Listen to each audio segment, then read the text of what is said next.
Greetings, folks. CoinScamp180 here, otherwise known as Swirling Vortex 09 on YouTube, and welcome back to another episode of Elden Ring Reforged. Last time, and I do hope the title is up to date, last time we took care of Agil, went and got our classes, went and took care of the Limgrave tunnels, and ultimately went to take care of patches too. We took care of a lot of things. Also the shack. Today what I'm hoping we'll be able to take care of is more or less the northern portion of eastern Limgrave today, and then maybe the Weeping Peninsula shortly after.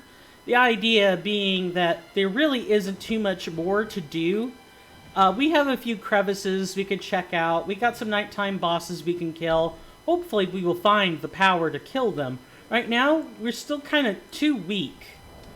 We can't really deal with how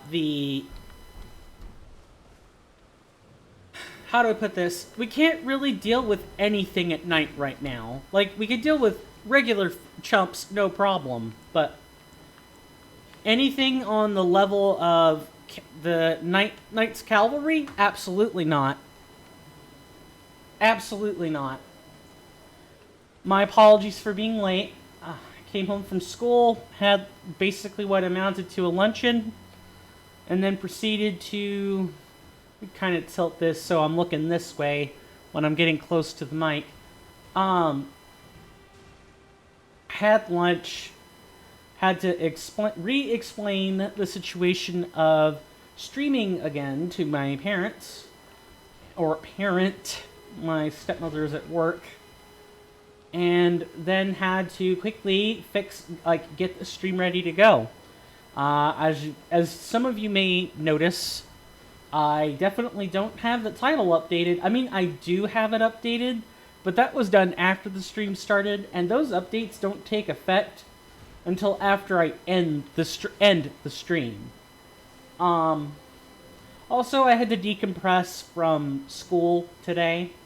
I'll talk more about that later, but for right now,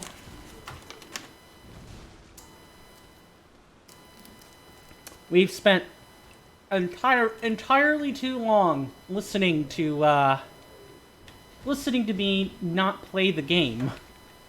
How's everyone doing today? Everyone doing alright? I hope so.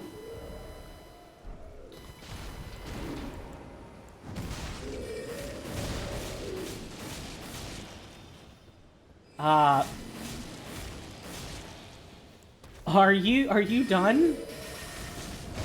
Okay. Alright, if you're gonna... Oh, I thought they were gonna do the ballerina twirl and dance. That is not good. Yeah, these guys, they're not difficult, but you do have to give them due attention. If you don't respect them, they won't respect you. Not really difficult, that difficult.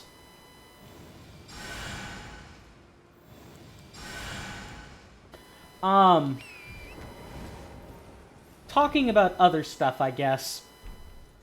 Today is my first day of term, so I'm on college. I'm in college now. I'm taking more classes. Today's classes or this term's classes: cellular biology and organic chemistry 2.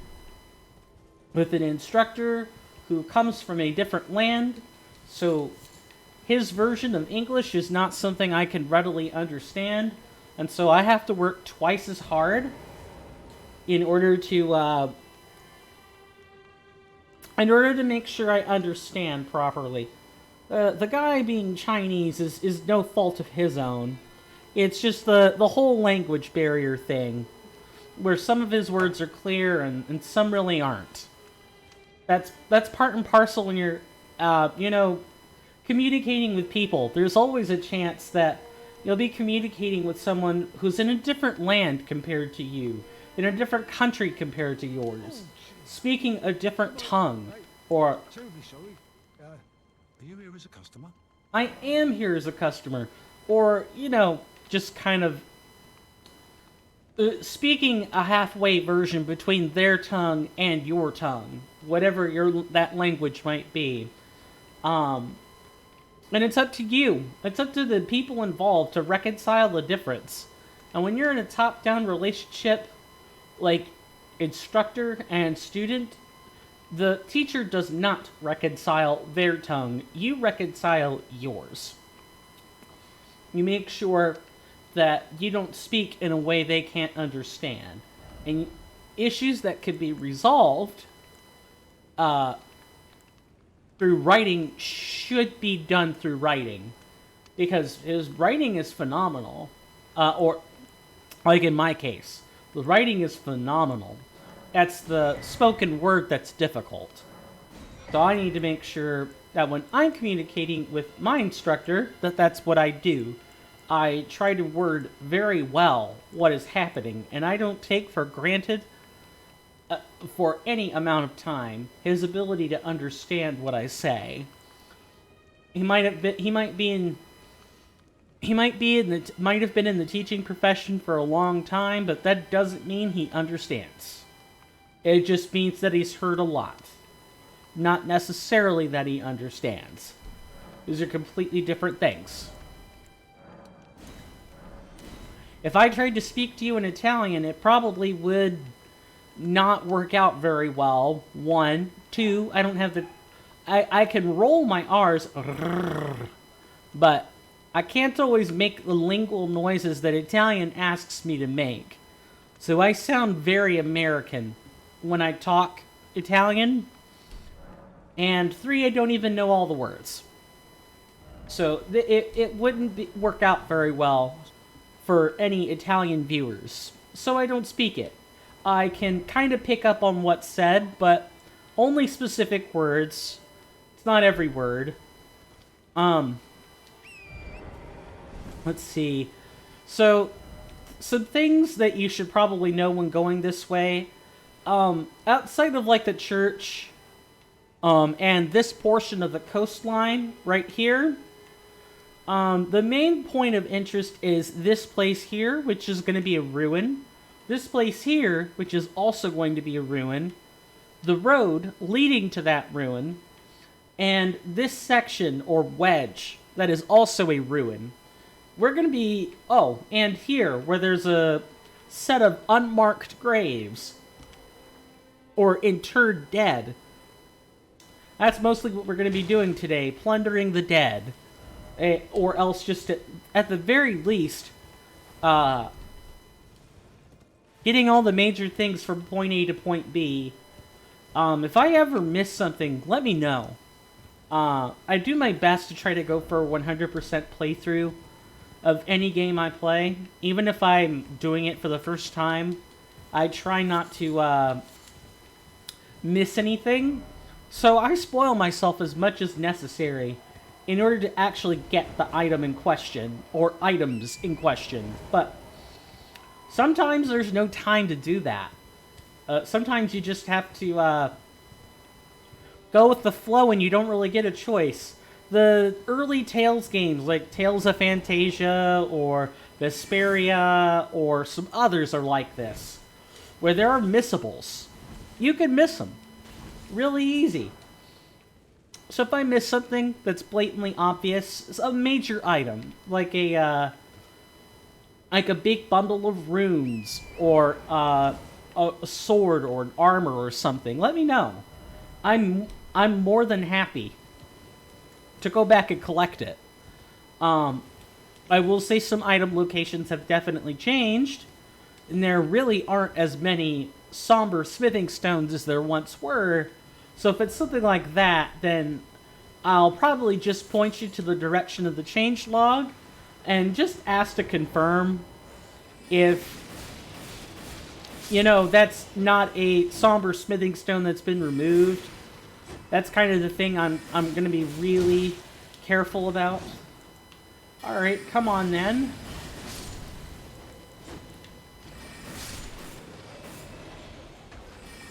So these undead, you saw this already with the tomb, with High Road Cave, or Death Touch Catacombs. Those undead come back over and over and over again if you don't kill them. And as I've already demonstrated, the ways to kill them are to either deal a real death blow. Okay. And if I'm knocked off my horse, then of course I'm not going to be allowed to get to recover very quickly. And this is the part where you realize that as a wizard, you're frail. And just reduce the numbers any way you can.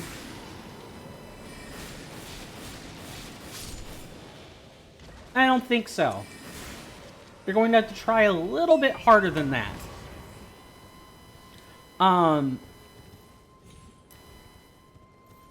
Yeah, if it's not a game that I'm intending to play through for the very first time, by all means, please let me know what I've missed, if anything. I'd love to go back and get it.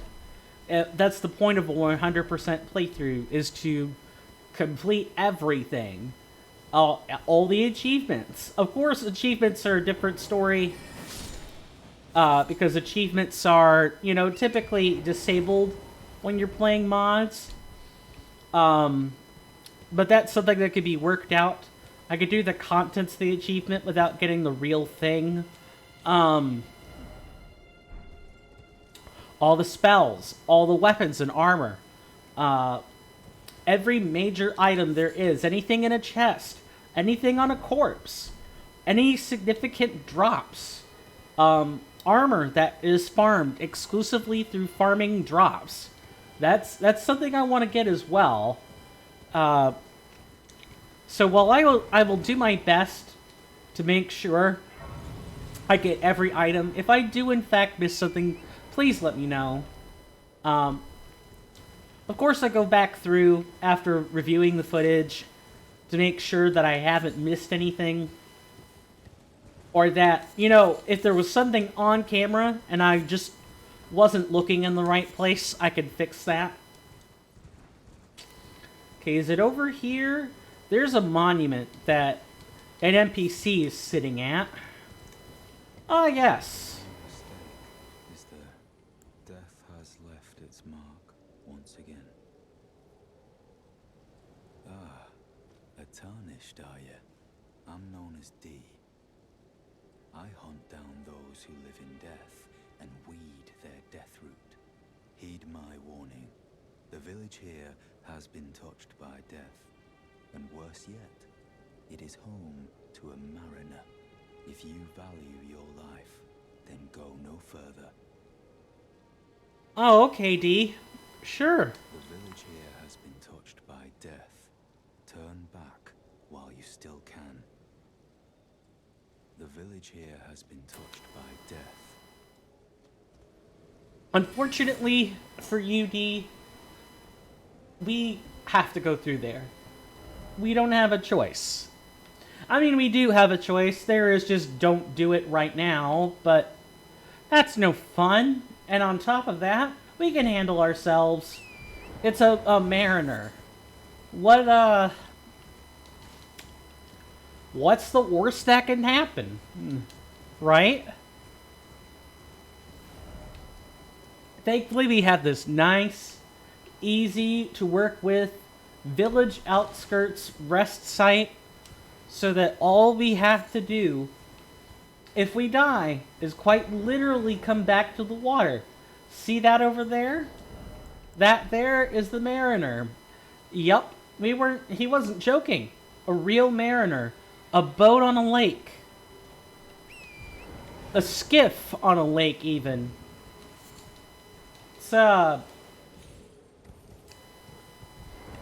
It's really interesting what, like the exact aggro radius and exact behaviors that a mariner possesses. Touching the water is sometimes just enough to set them off. Other times they need to see you. in order to be set off. Sometimes there's noise that does it. It's also far easier to get the collectibles when the Mariner hasn't been aggroed yet. So if you want to collect everything... Okay, I'm not sure what the holdup there was about. That was dangerous. Alright, here we're probably going to have no choice but to deal with the Mariner. A Tibia Mariner. Throughout this fight, the Tibia Mariner only has one phase. They summon the undead.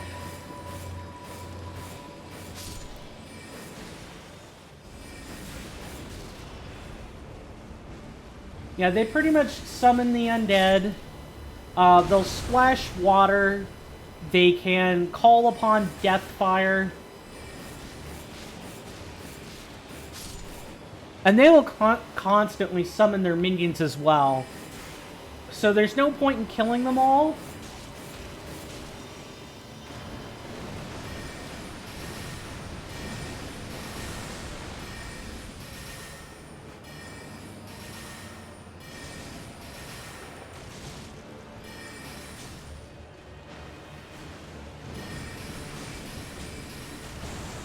Yeah, they're constantly just going to re-summon them. So there's little point in trying to dispatch all the undead. It's better to just take them out as they get in your way.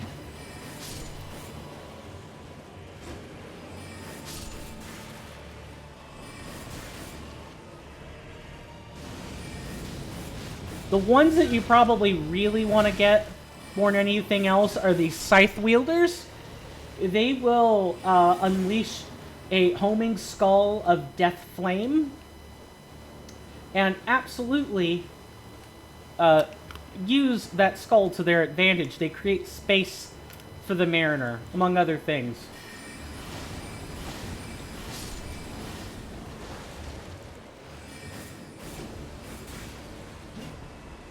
Also, your camera doesn't help you as much as you think it does.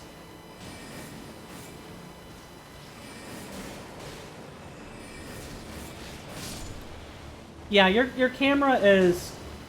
It's kinda helpful. Only on the big guy, though. When you have a bunch of these undead minions you're trying to get through, it really doesn't help as much. These guys, just splash water. I think it deals magic damage. Or holy damage, even.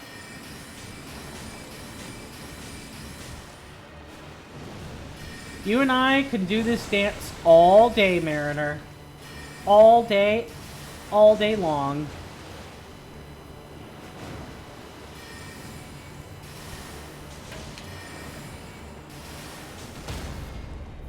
And you can stagger them too, but you cannot riposte them. So there's actually little point in doing it. Just use it as an opportunity to deal extra damage to them if you can.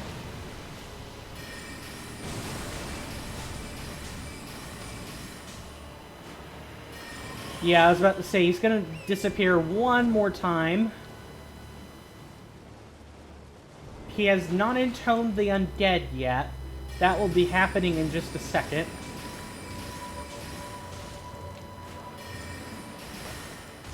Okay, as soon as I see them spawning, we're going to cut them off in the back. If you manage your space, you're fine. If you don't manage your space in this fight, bad things happen. And our reward were some skeletal militiamen ashes and some death root. Do you guys remember when we went to, what was it? Here in... Was it Nope, it was over here. The Death Touch Catacombs. You got some death root there? Well, we're seeing it again. Why? I suppose let's find out, shall we? Another fool who won't listen to reason, eh? But with a prowess for weeding deathroot. How would you like to earn the strength of beasts? If you're inclined to hunt more of those who live in death and weed their death root, then I'll introduce you to Garank, the beast clergyman. I have a matter of my own to attend to, and the beast himself wishes for someone to take my place. What say you? Sure. I mean, the strength of beasts sounds a little like we're going to be getting weapons that we can't use, but maybe we'll get something out of this. Very well. Show me your map. I've marked the location for you of a hidden gateway. It will lead you to Garank, the beast clergyman. A red mark was made on the map. The sending gate. Make note of this. This won't always be here. If we use it, it'll disappear. So what we're going to do is put a blue marker on top of that, and then we'll always have it for when we actually need it. Alright, what else do you have to say? My own to attend to. I've spotted the mark of the centipede here in the village. An ill-omened symbol that should not be. Someone or something threatens the sanctity of the Golden Order and must be eradicated. What is it? Still milling about? The map indicates where the gateway is hidden. It will lead you to Garank, the beast clergyman. Yeah, at this point he won't really have anything to say, so there's no point in continuing to talk to him. I think he'll just actually amble on and say the same exact thing. So this little village here, is Summon Water Village. Of course, the name is apropos because, you know, there was a Tibia Mariner here, and what did they do? They summoned stuff.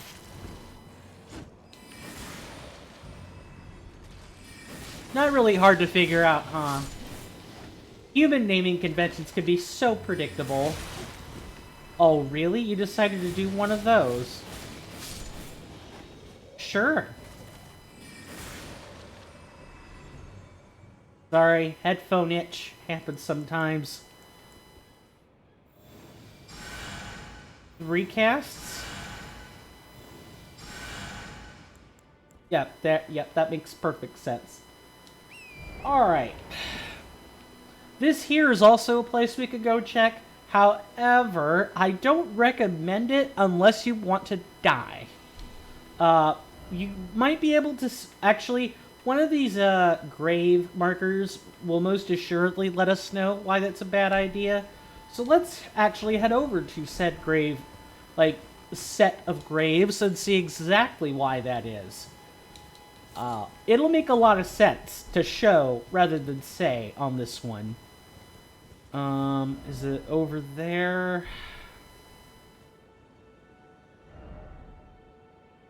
I think so. Yeah, there are the real gravestones. We're gonna have a better time coming across from the other side of that. And that's about half the battle with Elden Ring, really. Is it's not so much the boss fights, or big groups of enemies. Yes, they are a problem. However, the platforming can be just as much of a trifle, if not more so, because with the platforming... Okay, I think this is, yeah, right there. With platforming in Elden Ring, it's just like platforming in Dark Souls, where you're really not sure of how everything's going to turn out. It's not intuitive, the jumps that you can and can't make. There's no indicator when writing torrent or anything like that. There's no drop marker, nothing. You have to just figure out when a jump's not gonna work for you. And just go from there. Which, admittedly, is realistic. You don't know what kinds of jumps you can and can't make. Like, you can intuitively guess at a few jumps you can and can't make. No one is no one is that abhorrently bad at judging distance, but you know, the difference between 16 meters and 20 meters is not so readily apparent. You can very much misjudge a distance, a difference that small. Humans can barely tell the difference between a micrometer and a micrometer and a millimeter. One's the thickness of hair, the other one is many. The other one would be able to fit many fibers inside that same hair. Distance is one of those things that it seems intuitive until you make a mistake, and then you realize, oh, the scale is much different than I expected. The scale is definitely bigger or smaller than I remember. These jumps don't seem that big until you make them. That distance doesn't seem so big until you begin to travel it. That's more or less what it is. If things are closer or further away than you could appear, your senses can be tricked, dulled, excessively sharpened, or manipulated. They're fallible. They're human. Well, they're even mammalian for that matter. Simple eyeballs they're better than compound eyes in some ways, and they're worse in others. Compound eyes kind of have a more limited view. It's the same total image, but the peripheral is definitely better compared to normal eyes, but color detection or some other things are worse. There are less nerves, there are less parts associated with compound eyes. They're intricate, yet they're still incomplete. Vision is a fallible thing. You can, no matter, you'd almost have to not have eyes to appreciate, not to appreciate what that does or doesn't do for you, but you'd almost have to go blindfolded to realize where the pitfalls in your senses are. You have to plug up your ears. You have to... Oh boy.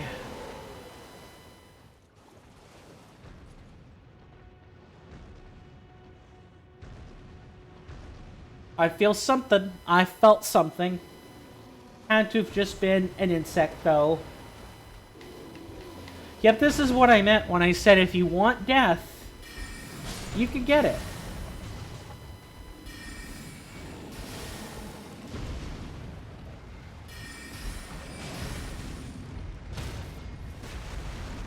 They can help you, but boy, is that help rough. And that help can turn on you.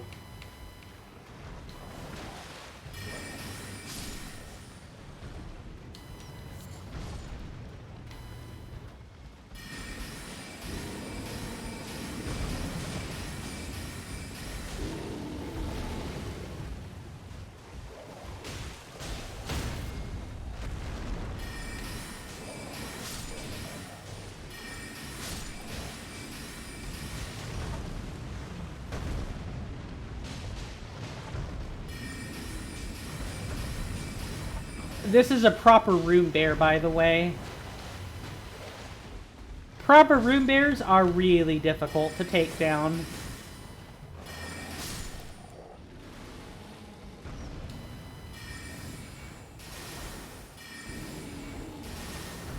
But they're doable. With help. It's better with help.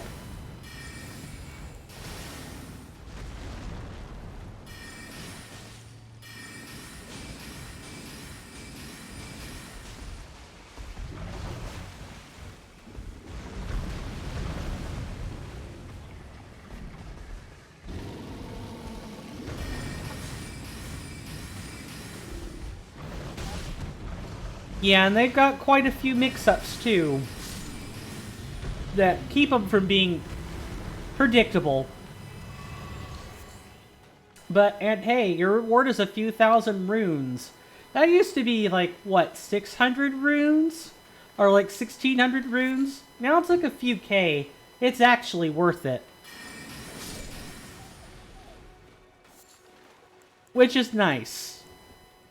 In vanilla Elden Ring, killing group bears is a pointless exercise in futility. It's a, oh, you can kill this, but why would you ever? You can kill this, but what's the point? You don't get anything for it. You don't get enough to justify, the spent resources.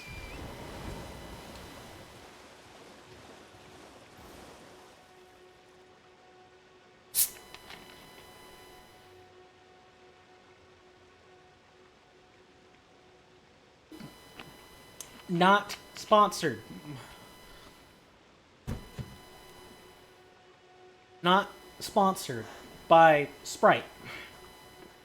Or, actually, wait. That would be a Coke product. Not sponsored by Coca-Cola. Promise.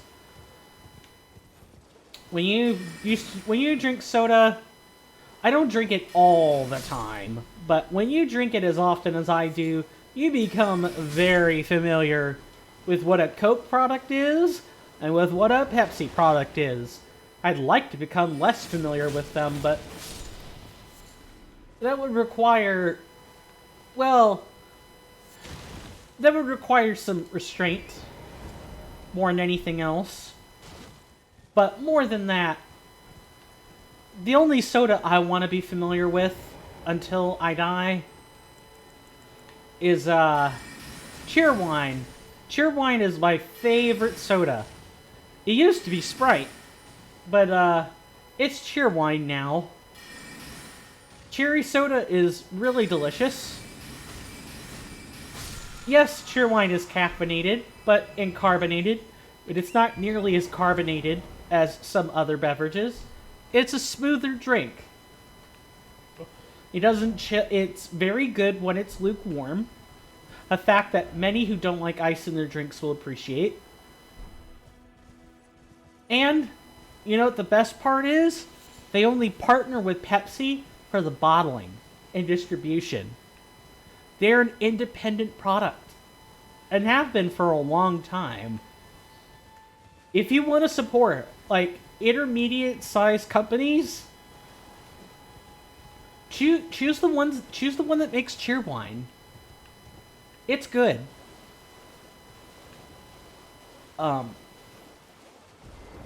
But you do have to, with Cheerwine though, good luck finding it if it's not in some other commercial location. Good luck finding it in specific spots. Yes, you can order it, but finding it local is so much better. Now, this is the sending gate that D was talking about. Let's go check it out. Garenk's supposed to be here, right?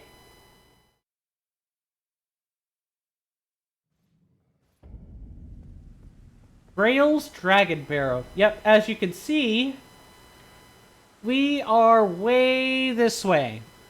We are northwest of our last known position, which means we're in Caelid.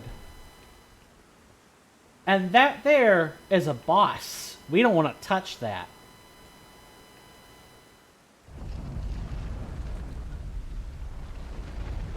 All we're gonna do is come right over here.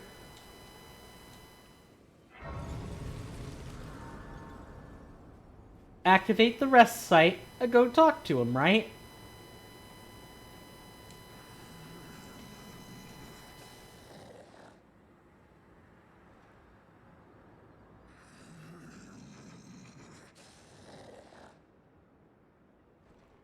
You don't have much to see, do you?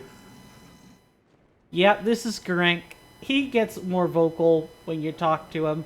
We're just gonna hand over the one death root right now.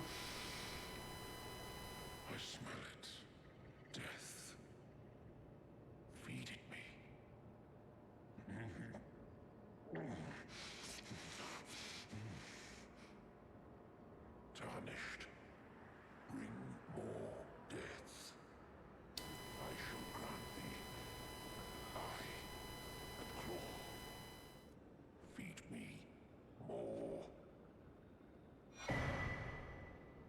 Our reward is a claw mark seal and the beast eye. Let's take a look at those. One of those is a seal. The other is a key item. Here we are right here. Said to tremble when close to Deathroot. Claw-marked stone eye received from Gurunk, beast clergyman. It is said to tremble when near Deathroot. The murky violet iris writhes as if alive. I am not sated. Feed me more. Death. And as for our finger seal, if I could find it. Ranged weapons and catalysts. Clawmark seal. Boosts bestial incantations. It's a sacred seal. Not a finger seal, it's a sacred seal. Sacred seal granted by Gurunk, excuse me. Kronk? Never mind. A rare trinket which allows incantations to be scaled with strength. The claw mark represents Gurunk's wrath. Enhances bestial incantations learned from Gurunk. Has no skill. Does that mean Gurunk has no skill? Okay, enough Pepe smug face stunking.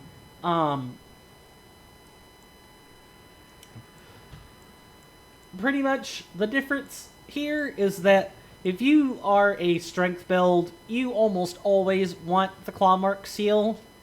Most seals that aren't the finger seal also scale up or boost specific kinds of incantations.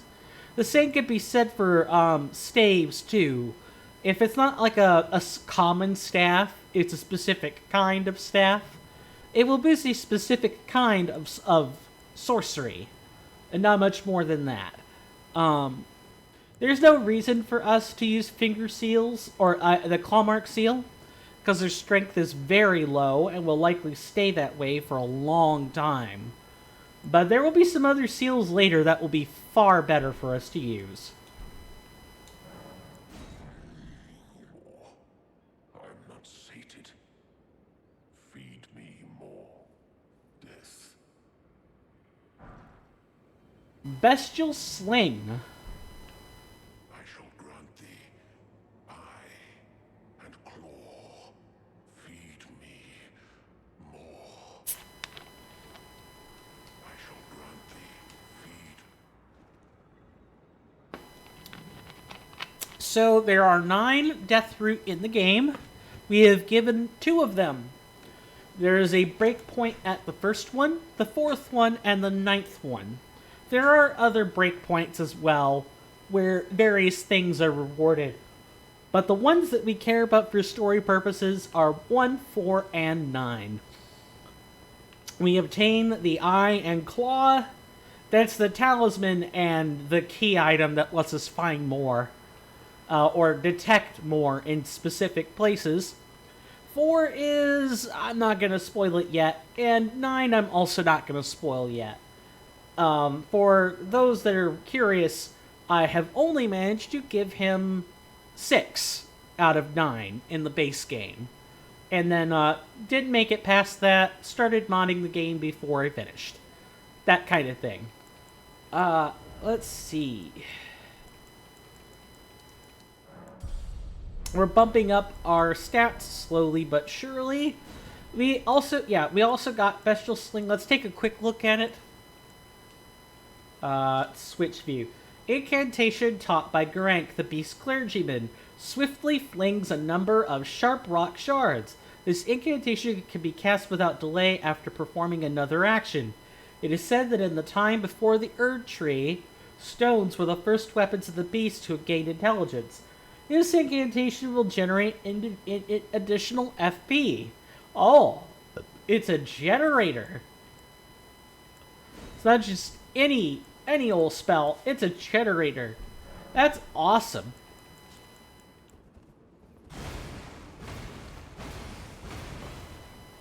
I believe this deals slashing damage on contact. There's no reason for us to go out without restoring ourselves. It's something to keep in mind. Our generators are our bread and butter. They're spells we want to use. And indeed we will. But right now we don't really have the class that could take advantage of spells like Bestial Sling or Bestial Sling. Why? I don't know why it's called Bestial, or it's lacking an A. Calling it a Bestial Sling would make more sense. Well, I guess you don't really spell bestial with an A, do you? It's weird. Bestial's one of or like bestiality. Those are words that they have an A in them, but when you start to describe qualities of a beast, and not the horrific act that I will not discuss here, those often don't have the A in them. It's weird. Could be worse though. Let's see. Right, so our intention is to go over to this ruin and to make our way to this hole. There should be a back entrance to that hole on this side. Then after that, there really aren't other places we can go. Yes, there's this grave marker that I suppose we should take a look at. Grave marker?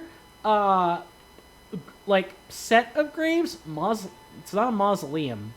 Cemetery? Yeah, cemetery. That's what I want to say. There is that cemetery we could go check out. But then past that, there really isn't much else. We're about ready to tackle the Weeping Peninsula. And don't worry, only the Weeping Peninsula actually has Knights Cavalry and the Deathbird. Fairly sure that's the other one. Eastern Limgrave is considered part of Limgrave, and it's not its own real region, so it's not going to have those things in it. Ugh, I feel so stuffy. This room is stuffy. It would be nice if my nose weren't so blocked up all the time. This is why I usually drink hot things. Really? Alright then.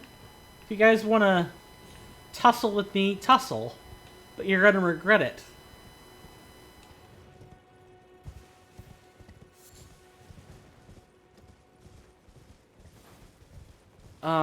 Gold Flecks are those. That might be the special event.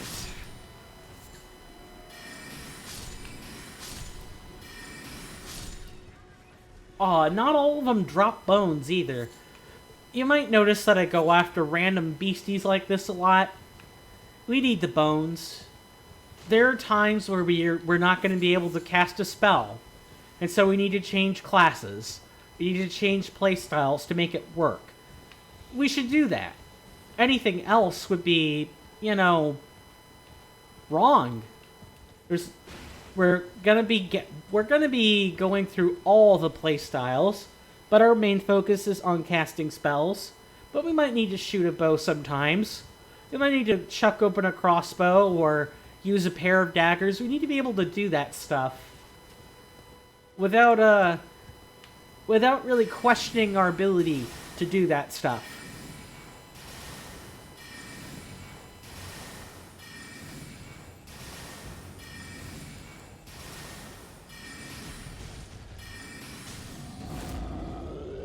Alright, I'm gonna get off my horse now.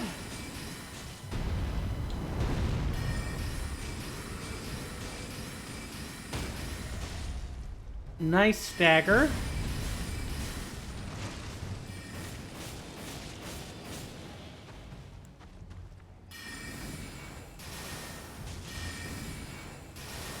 That's it. Pull out your sword.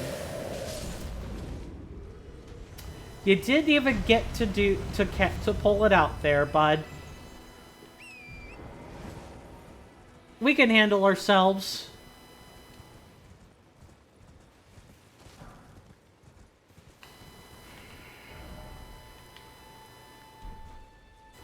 I could have swore it was here, around here, where that hole is.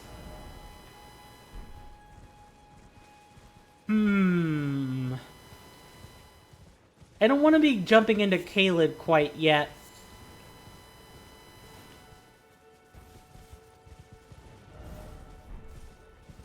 But I know you could definitely access it. Is it? There's got to be a way up to it. It's not here, is it? We might have to jump into Caleb just a tiny bit to see that cave.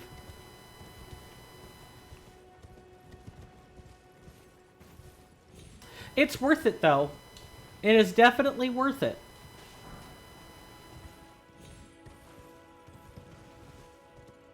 Is it up here? This is one of those times where I wish I had better memory for this sort of thing.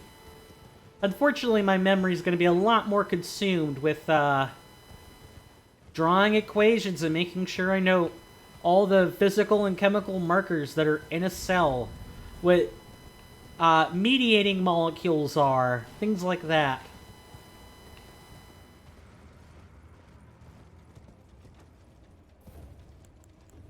These little slimy things, we didn't really have the spells to deal with them before. We do now. I want you to look at how much damage we're doing.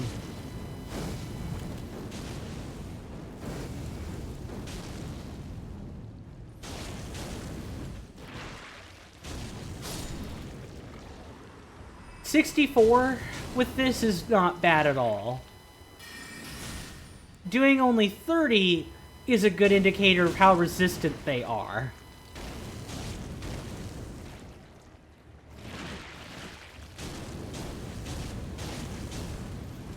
Unfortunately, we're wizards, so we're not really going to be able to do that much with them. Let's see. Yeah, that's what I thought would happen.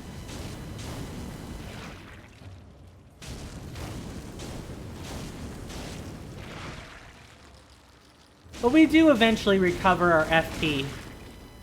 Eventually.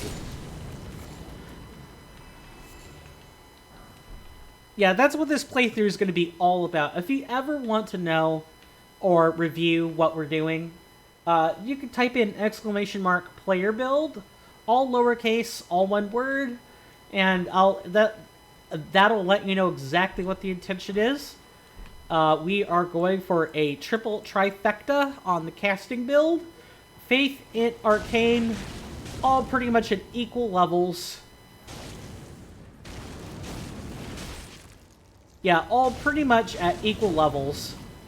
So we could cast incantations or sorceries or whatever fits our fancy, really.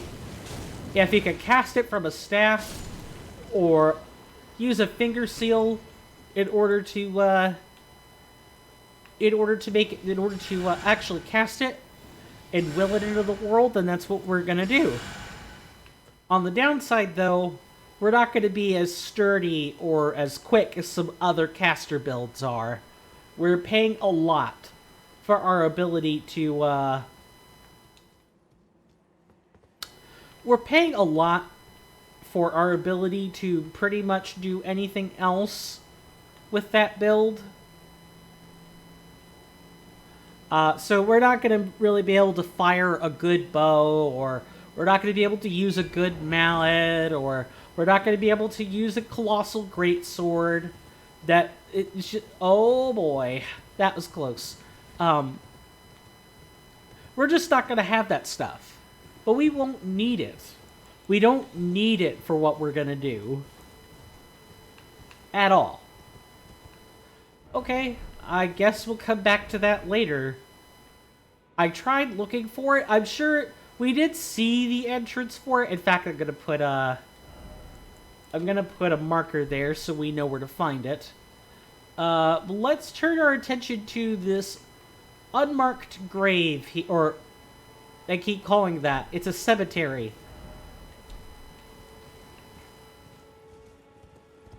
So, how do people like Elden Ring with patch 1.06?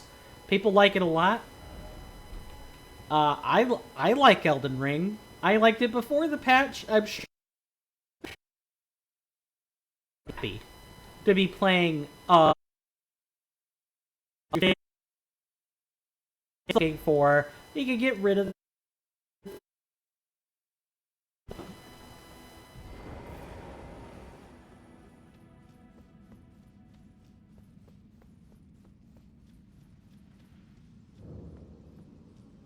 This is the backside of Gale Tunnel. You might as well recharge here.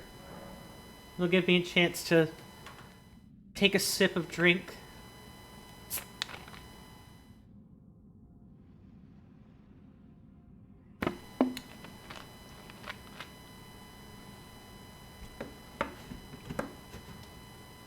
So, water, juice, coffee, tea, soda, alcohol. What's your fix? I don't drink. Not really. I might drink if someone asks me to, but that's pretty much about it. Or I might have an occasional glass of wine. Red, if I can help it. White doesn't taste very good. And red almost tastes as bad.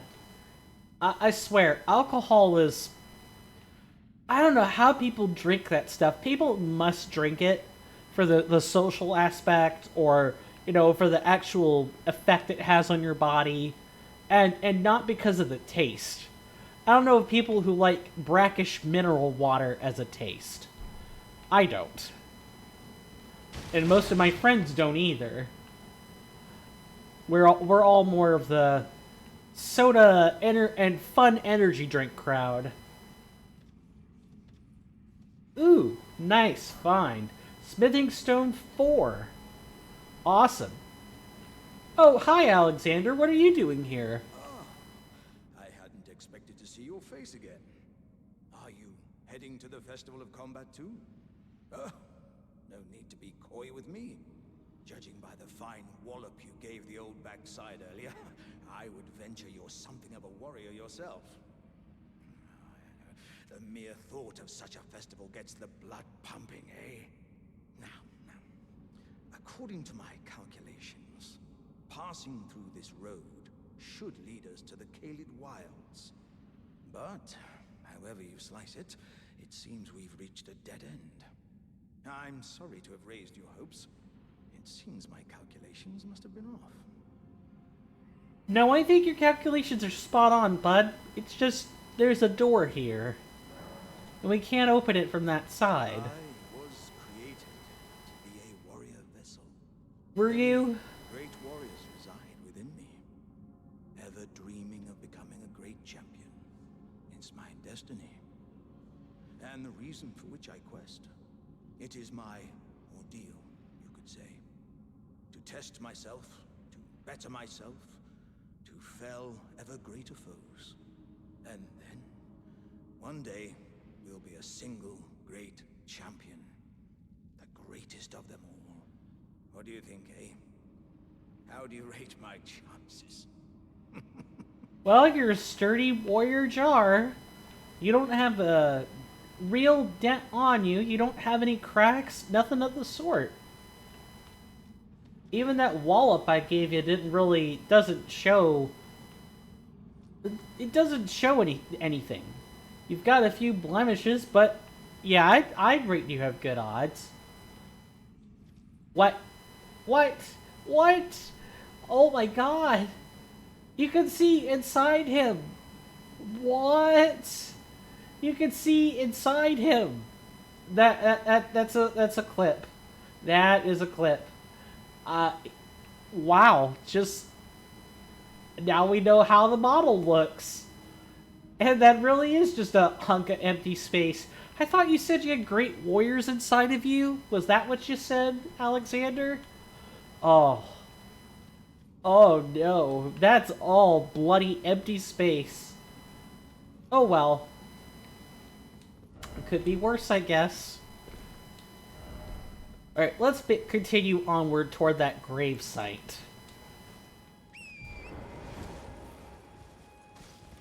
No, I did not want to gallop. Even though I'm practiced at Elden Ring, I still definitely make the wrong moves from time to time. I definitely still... I still definitely get it wrong on the controls. Not often.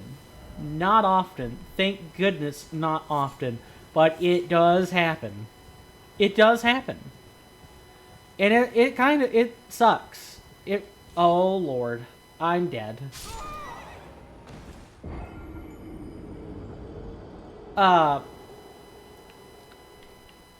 Dodging when you meant to pull out your weapon or block? Bad form. Okay. What? Why am I in here? Oh. For a second, I thought, you know, that door would have actually been opened. But he actually would have had different dialogue for that. And he would have been standing in a different place if I recall correctly. That is definitely not what's happening. We're gonna go get our stuff back.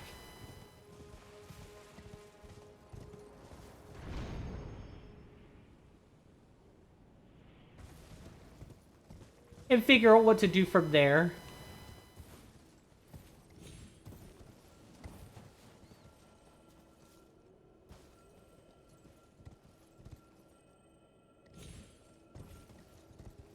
Yep, here is the unmarked... Or, I keep calling it that. It's a cemetery.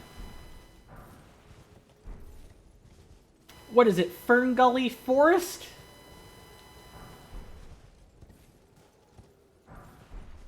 Yeah, there's a location in Baton Kados, Lost Wings in the Eternal Ocean, that eventually you learn is like the wrong name, or that the wrong name kind of stuck. This is what's happening with me in these cemeteries. I feel like the wrong name is just kind of sticking for some weird reason, and I can't get it out of my head. It's it's a very concerning thought. It gets worse as I get older, by the way. Alright, that takes care of... We didn't really check this place out. No, we did. It was just a bunch of ruins. Nothing up there that was super important. What next? What next?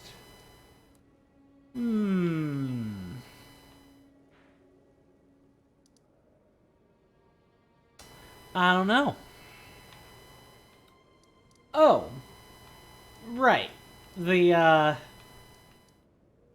Peninsula. But before that, we're gonna go back to Round Table Hold. Because now that we have talked... Or actually, you don't even have to talk to Garank before he'll move here. Once you've defeated the Mariner and talked to him after that, he'll already move to the Round Table Hold and just kind of sit there. Sit there and do absolutely nothing until you talk to him. You've met Garank, I take it. Then owing to our duties shared, we are now comrades in arms. I think you've earned this. The power of the Golden Order to aid the hunt of those who live in death.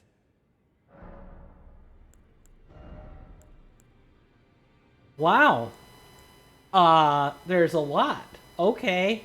Let's read over it, shall we? The golden desiccated remains of a centipede, material used for crafting items. Kept as a fetish by Golden Order fundamentalists, especially the hunters of those who live in death. As such, they're found near churches and similar. Litany of Proper Death.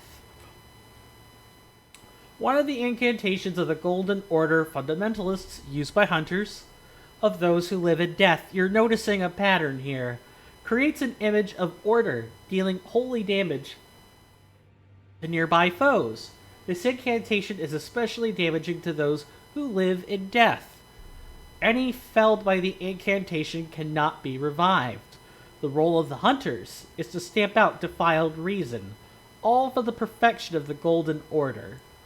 And then we've already read the top and bottom, so enchants armament held in the right hand with holy affinity attacks. This incantation is especially damaging to those who live in death.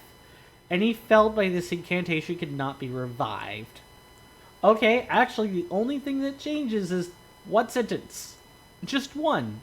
Everything else is a property of the Golden Order spells. Tell me about yourself, D. I serve the Golden Order, that I might put this crooked land to rights, following only the guidance of the Great Elden Ring. Those who live in death fall outside the principles of the Golden Order. Their mere existence sullies the guidance of gold, tainting its truth. And so it is the vermin must be exterminated, down to the very last. Have you ever stopped to consider if there were any who really wanted to be cursed by death? You considered that? Unfortunately, the Golden Order is something that I take issue with, just because it's so rigid. Like, this interpretation of it is very rigid. I think we'll come to find out that there are multiple interpretations of the Golden Order, and it's not just D's, it's also men like Corrin, or hell, even Gideon has interpretations of the Golden Order.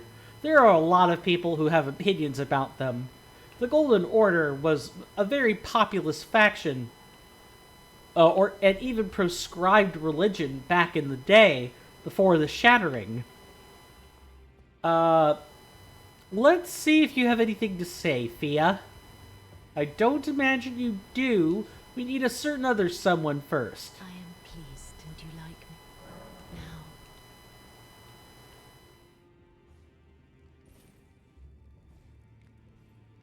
People who rule 34, Fia, get out of here with that.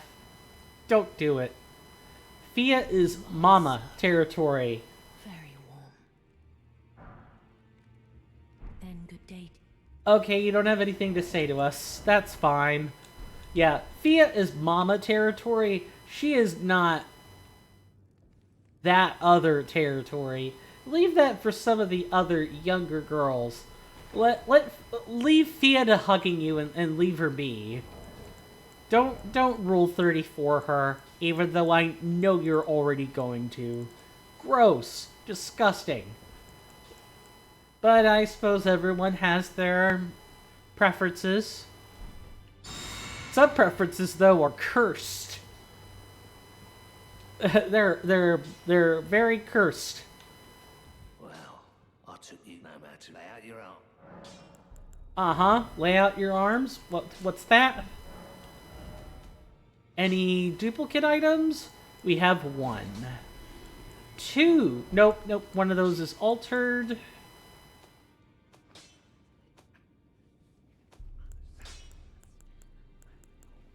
Okay.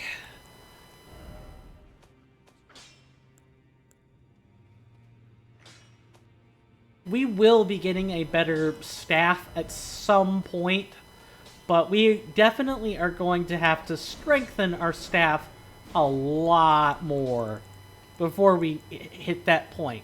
If you don't play an astrologer, the demi-human staff is the best you're going to get for a little while if you don't, immediately go region hopping.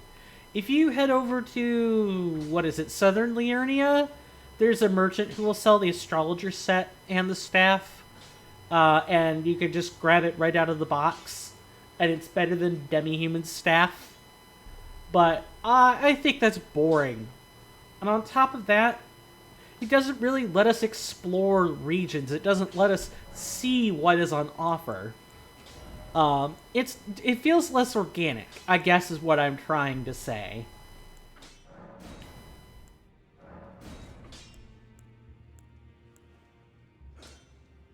Okay, yeah, we've already got B scaling in all of these.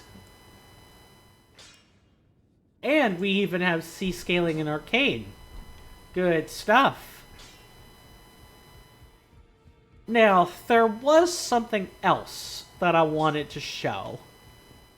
That something else being a special little encounter. But for me to show it, I'd like to burn off enough runes to be able to tuck them away for a little while. I think that's 1,000?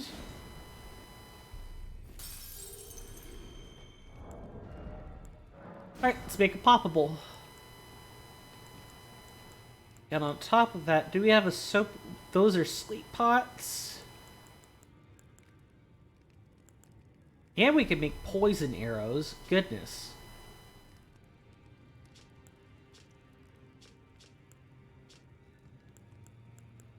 I'll have to craft these in my spare time.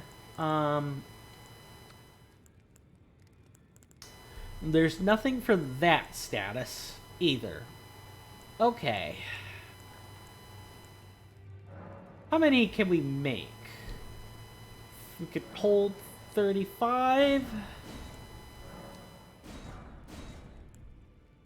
Okay. Yep. Alright. Be sure to tell me if you meet a young... Yeah. I'll let you know if I meet Lanya.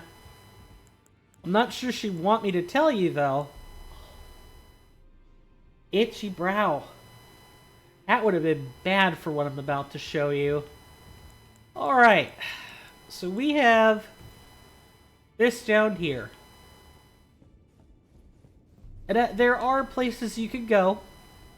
However, we're not going to go there. Not now. Instead, we're going to deal with an NPC.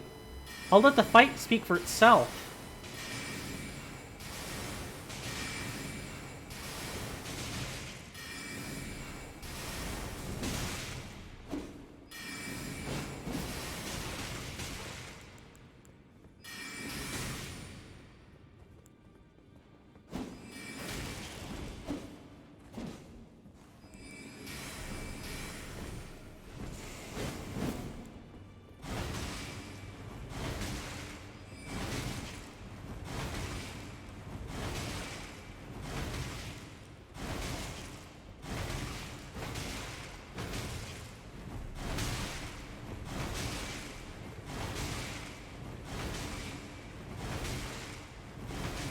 I will do this if I have to.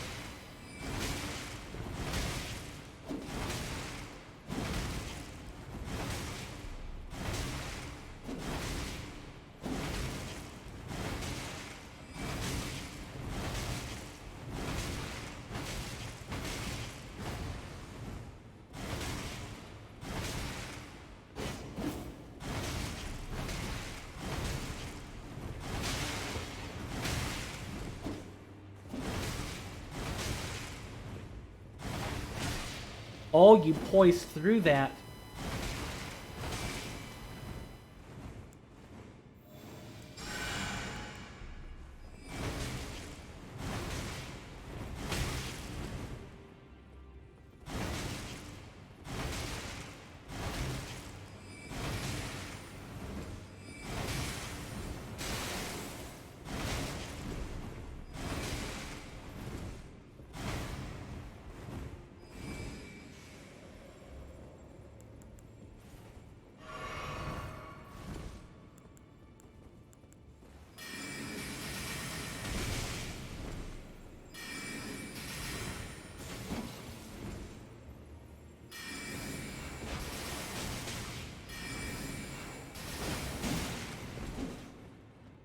Really? Alright then.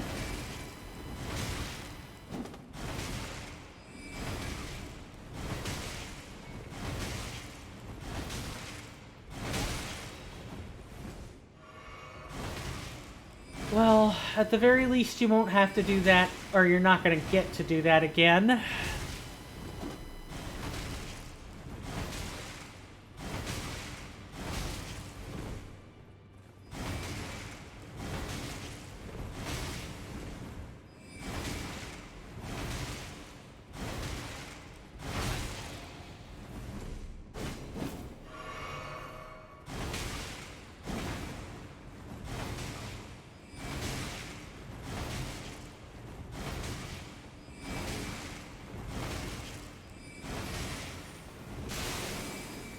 Oh, that's not good.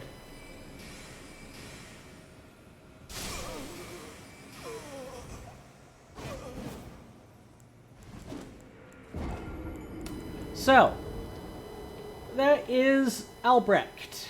Or Albric? Albric. Yeah, that guy is a sorcerer, like you are, wearing better, more appropriate gear.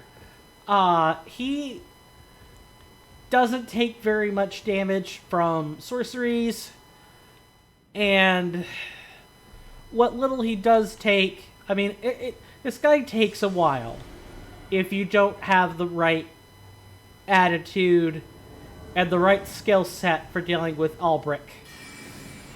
Albrich? It has, even with Glintstone Stars being what it is, it's not perfect. If you're too close,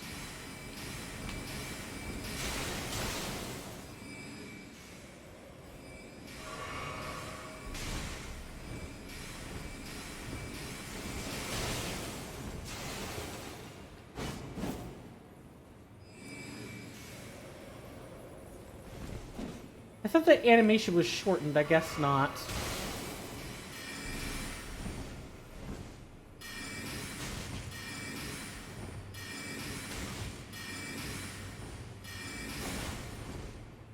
That could have been really bad. Oh, I think he built Frostbite on himself.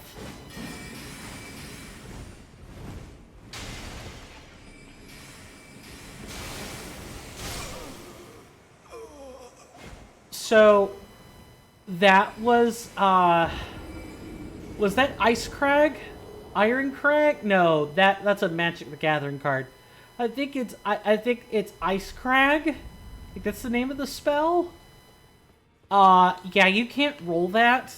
Even if you weren't frostbitten, you have to run. You cannot dodge that. Or you'd only be able to dodge every other one, is really the correct answer. Okay, don't need this.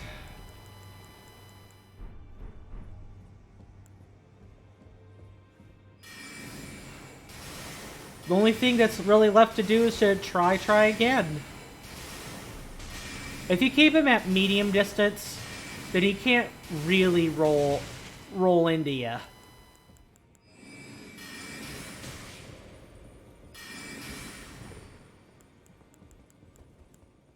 Unfortunately, Pebble is not really very good at dealing with Albric.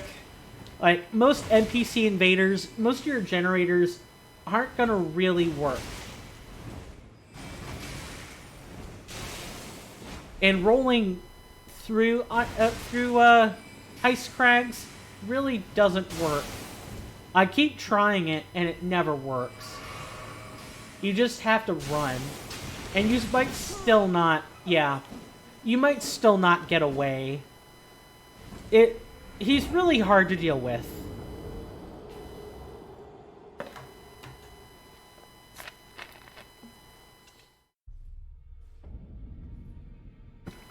I'll give this a few more attempts. But, this guy, I think he drops and he guards something. So it is worth your time to go get it. It's a nice fist weapon. And of course, as someone who is playing to 100% completion, you do want that item for other reasons, but, think about this distance.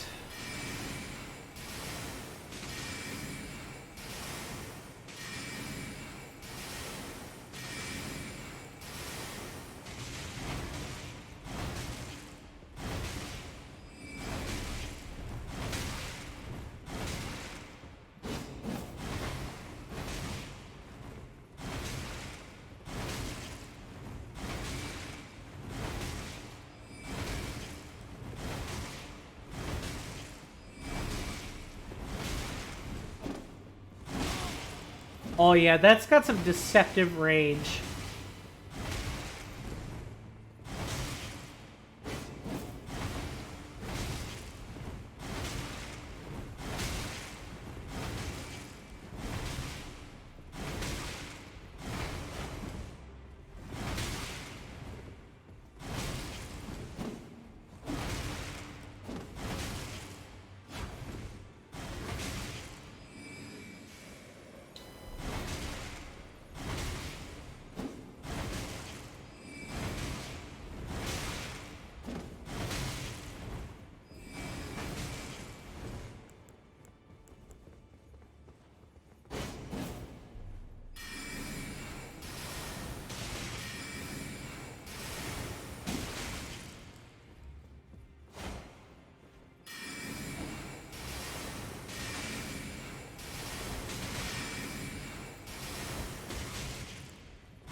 That was close.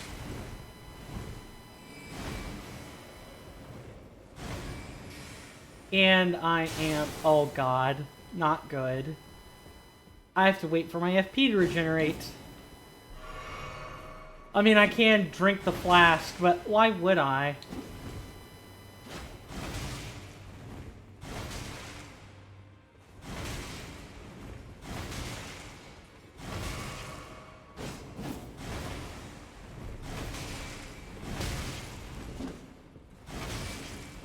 Think of Bestial Sling like a shotgun.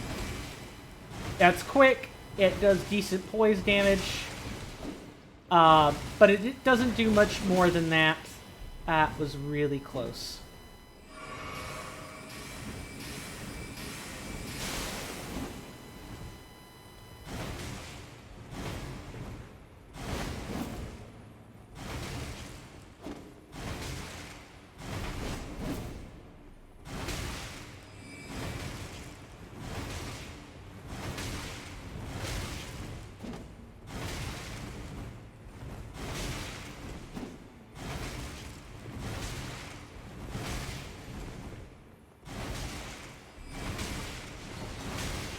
This does do a nice job of catching those spell casts, though.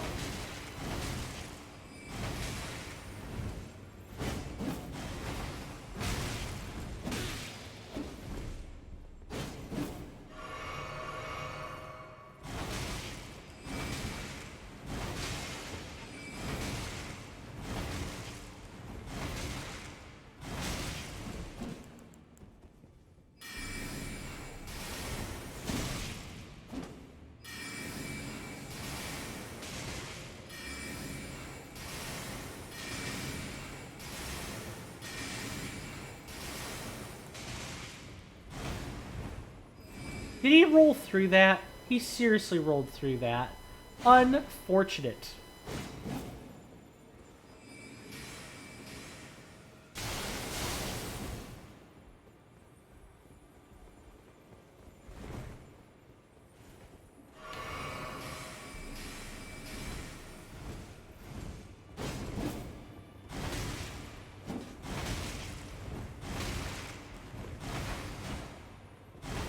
And it's always dangerous whenever he jumps like this.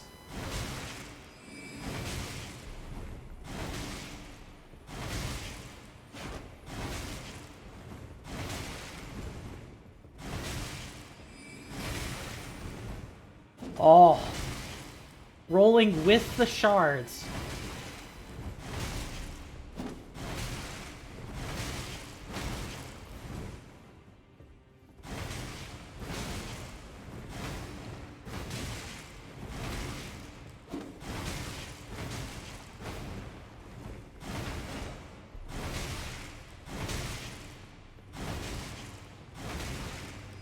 I can almost just spam this. Oh god. Okay. Pay attention. If necessary, I can use, like, a healing spell rather than anything else.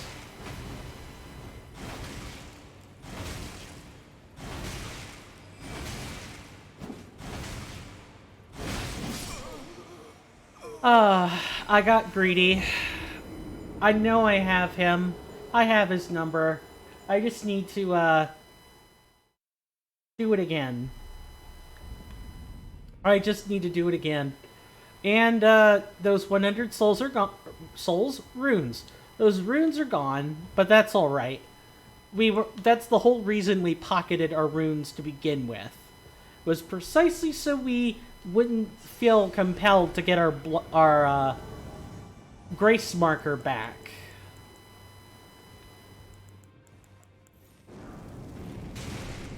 Letting him finish his spellcast gives you a gesture.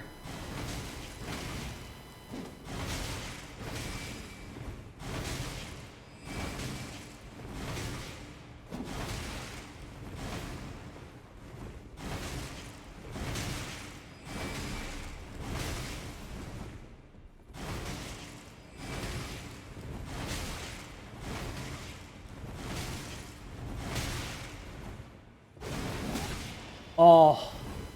You think you're safe from the first hit, but really it's the second hit.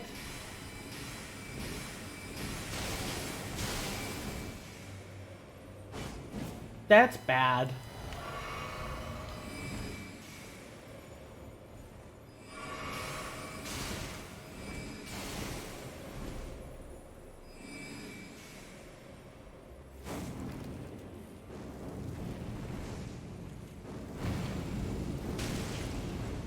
Yeah, the fire spells do a lot better, but the trick is that unlike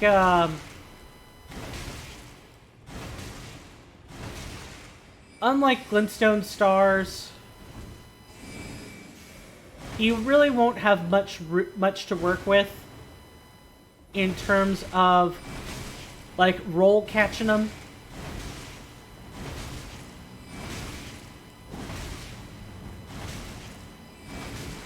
Come on, go ahead and drink already.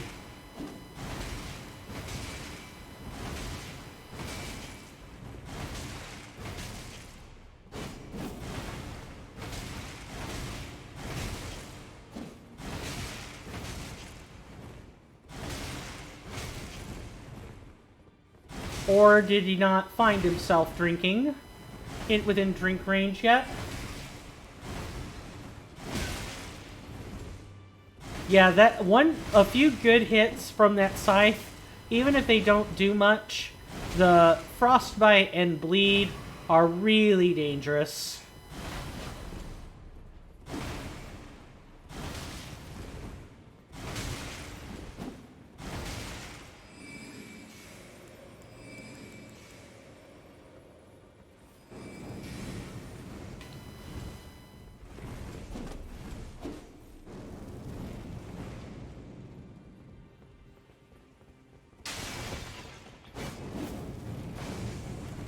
And that'd really be about your only time to catch Mr. Albrecht as well.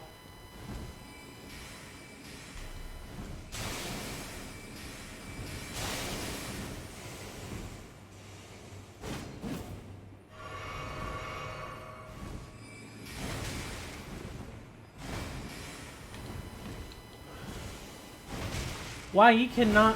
Oh, that was close.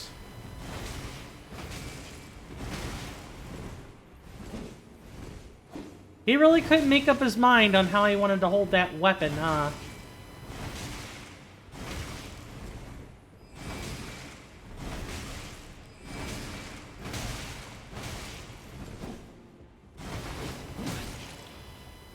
That was greedy.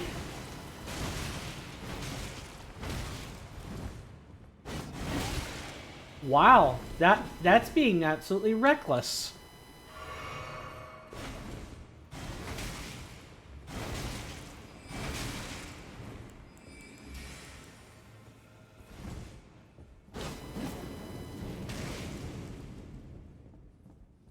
Unfortunately, one disadvantage that Flamesling has is that it will reset the frostbite that Albrecht inflicts on himself.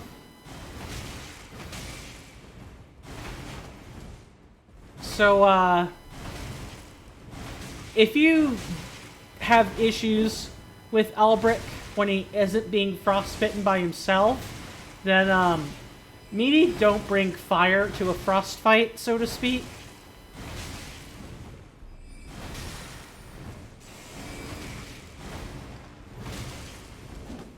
It won't work out too good for you.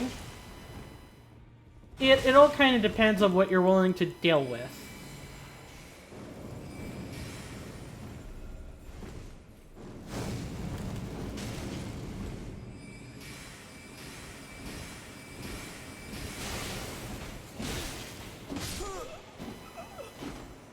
And getting hit by that staff, or that scythe, when that scythe has... I don't know if he gets improved... I don't think he gets improved stagger at any point during that. But sometimes that scythe will stun lock you, and you're taking at least 2 hits from it. Just, it's one of those I would be very careful. I think after this attempt, I will take an intermission, and we'll figure out what else we can do. Because it's clear there are challenges we can't face yet.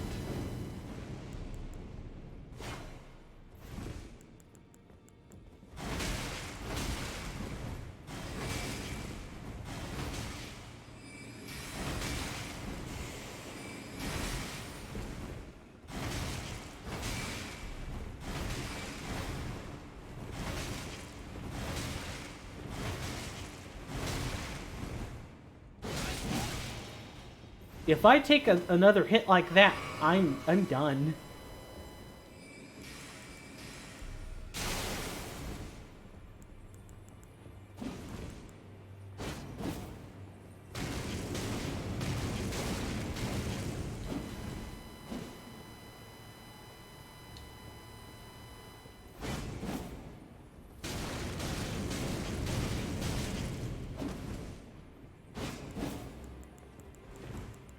Well, I might have to space my flasks out a touch more than I'm doing.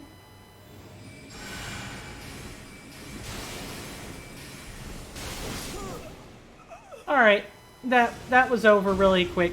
We don't have the power to fight him yet. We don't. We do not.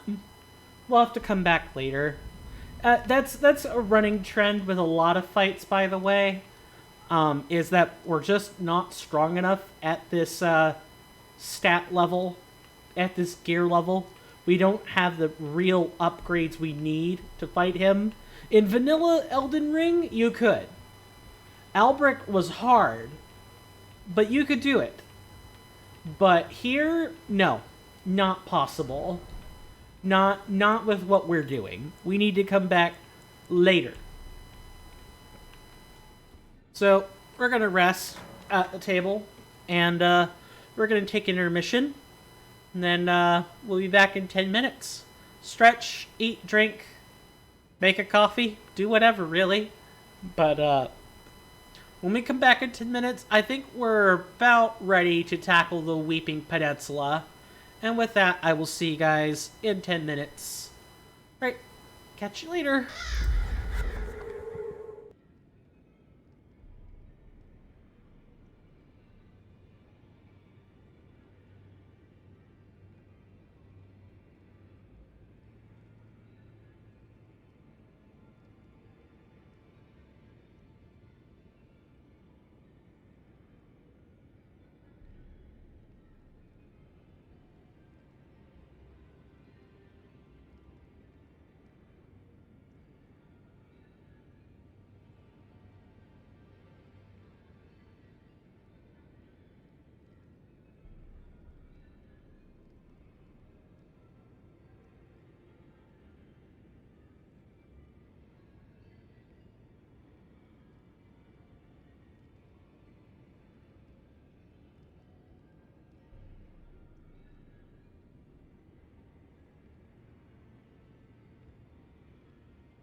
I am back. Sorry about that. I got a little chatty with the parents, but more importantly, the parents were trying to figure out what to do for dinner. See, we have a meat freezer, meat locker. We keep a lot of stuff in there, and quite recently, that freezer was left open for whatever reason, so stuff thawed. So we were cooking it all up, and my dad was wondering what to do with all the meat. Trying to figure it out while also cooking up tonight's dinner at the same time. Rough stuff. So I said, well, you've got beef. We have at least 3 different kinds of pasta shells. We have at least 2 different kinds of pasta noodles. We have tomato sauce. We have spaghetti sauce. We have tomato paste. We have basil and Italian seasoning. Could make pasta puttanesca. Quite literally, that's what pasta puttanesca is. Yes, it also contains mussels and clamfish and capers and some other stuff, but in a pinch, pasta puttanesca can just quite literally be thrown together in a pot. It's a pot of mishmash. But when you get the chance to do it upright, of course it's better. But yeah, that's pretty much what I was advising my parents on, was what to do with that meat. And that takes some time. Gotta discuss stuff. Gotta actually sell the idea to them. And I think my dad was at least halfway doing it. How were your 10 or 12 minutes? Hopefully everyone was having a good time with their 10 or 12 minutes. I'm about due for a cough drop. Uno momento per favore.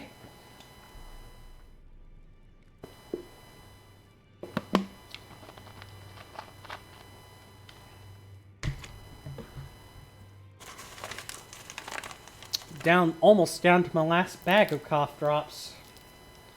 Fun.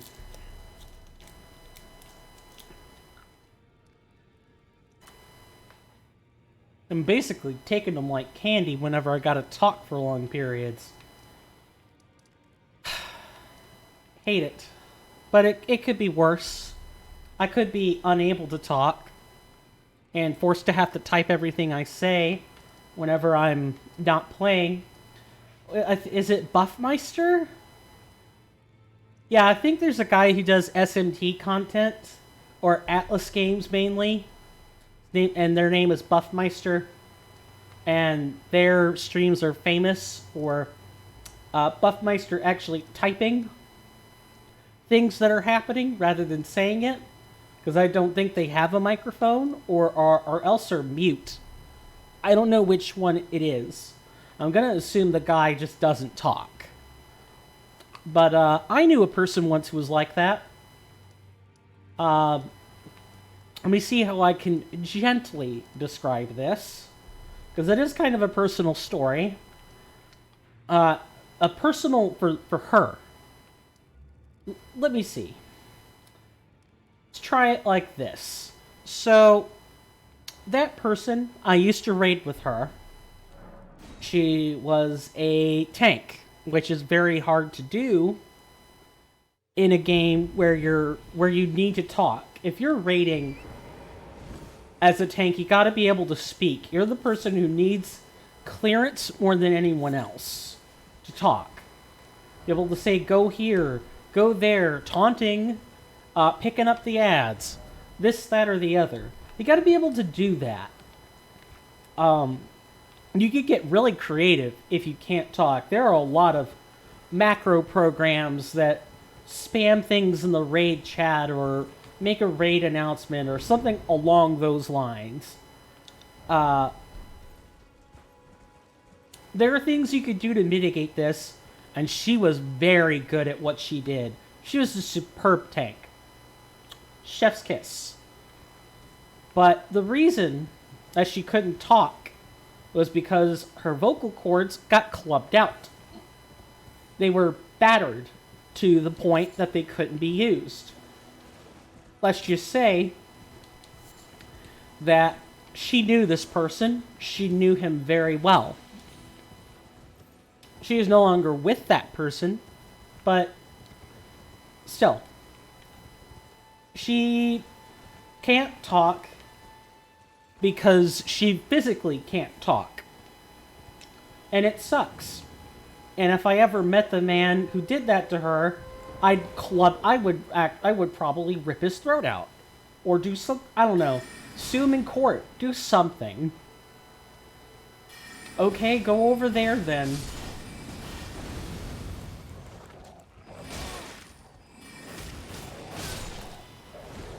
Oh, there were more of you from behind. Oh, come on.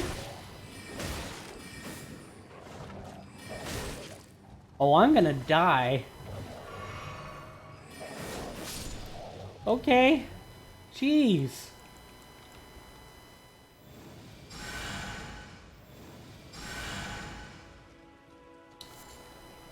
As a raid leader, I was one of those at one point. I got to know a lot of personal stories very well. And that's not a compliment. That's not a boast. It's not a brag. Nothing like that. People tell you things so that you understand what their situation is like. Imagine having to explain to someone who got mad that their fellow tank couldn't talk, and then being forced to say they physically can't talk, without really being able to discuss the reason either, because it's personal. They're expected to keep secrets as a person who's in charge. And of course, I'm spilling the secret now, but the difference is one, she and I don't correspond anymore. Two, I'm not even sure if she's alive or not. And three, more importantly, I'm using the story to prove a point. It has nothing to do with wanting to unveil her secret to the entire world. No, I probably won't talk about this again for quite a while. Oh boy. I almost did a bad. No, the point in mentioning the story is just that you learn a lot of things as a raid leader. You learn a lot of things about people that maybe you wish you hadn't learned or would never learn if not given the appropriate subtext. And it's kind of your job to make sense of it all. To figure out a way to mitigate the consequences of what those secrets mean, what those circumstances surrounding particular individuals mean. And it's worse when people form internet romances and relationships while also doing the same activity. Way worse. Because you're expected to mitigate the damage that a faulty romance would be responsible for. And people would say, oh, well, you're just a fogey. Where do you get off telling people what they can and can't do in a relationship? Or, they could be together, give them a chance. And it's not a matter of giving those people a chance at all. People are emotional creatures. It's hard for people to understand logic or to constantly think through things logically.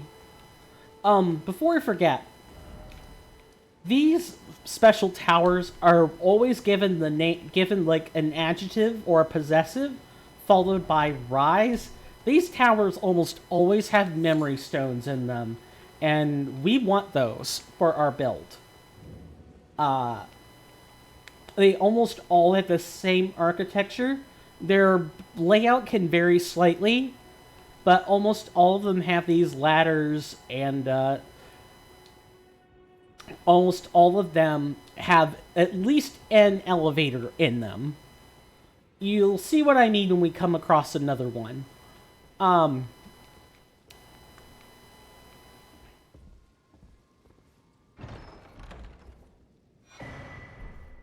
An arbor ward is, of course, a memory stone. Speaking of memory stones, we should go ahead and read one. A black, lightly beguiling stone, prized by the sorcerers who produced them, increases memory slots, said to be a fragment of the black moon that once hung above the eternal city. The Eternal City is... we'll get to it later. But essentially, it's related to the Siofra River well. It's related to the underground. Where was I with relationships and rating again? Oh, right. It's fine if your lovebird rating partners can manage their relationship. It's not fine when they break up. It's not fine when they have arguments. And of course, if one of the two people is mute, then it's kind of a non-issue, because that person isn't going to argue back in a way that is disruptive to like people who are trying to do some big task together. But understand that when people set out to do the big task together, people aren't necessarily seeking or looking for distractions. And it's I kind of treat my tabletop group the same way. When we're rolling dice together and trying to tell a good story, we're trying to have fun. Of course I don't mind if we joke around or meme or have fun. My issue is when it gets in the way of what we set out to do. When it's no longer about what we came there for, but instead it's all about what people are saying, which sometimes it's fine. As a dungeon master, you have to know when people are not in the mood to roll a bunch of dice and just RP a bunch. That's fine. But it's one of those, you set out to do this thing, shouldn't you at least do it a little bit? Shouldn't you at least roll dice once? Play the game you intended to play once? And not just, share memes and make jokes for 4 hours? I had things I could have been doing in that 4-hour time period. I could have been working on homework, making stream content, making thumbnails, preparing dinner, and so much more. I could have been doing a lot. I'd like to do what I signed on to do at some point.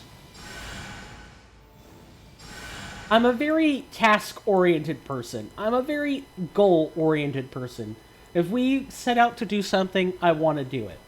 Same thing with raiding, with working in any MMO environment where you do endgame content.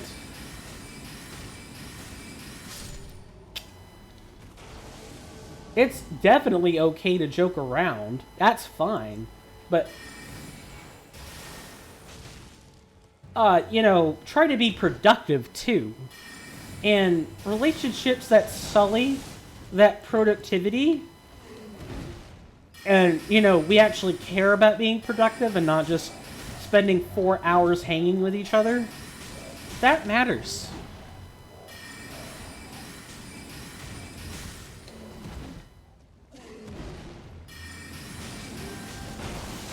Oh god.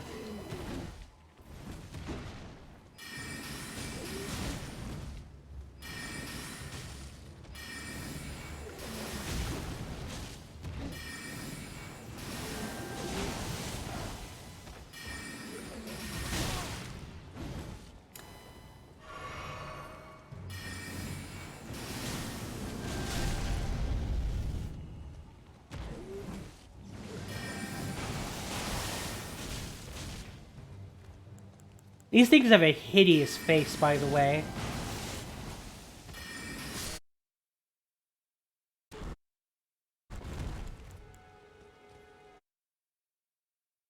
Look at them. Awful. About all that is you learn how to deal with people very quickly if you're going to be in charge of any number group of people, whether it's over the internet or, physically in real life. There's a certain skill set you need in order to deal with them effectively. You need to be patient. You need to understand that people have their reasons for doing X or doing this or that, behaving or engaging in X or Y, that not everyone is the same as you. Not everyone appeals to your same sense of reason. Some people are very emotional, and that's okay. As long as we can agree on some sort of common method for doing things, or we've come there to fulfill a purpose. To fulfill a purpose that you've set out to accomplish during whatever amount of time you're choosing to play this highly coordinated game together.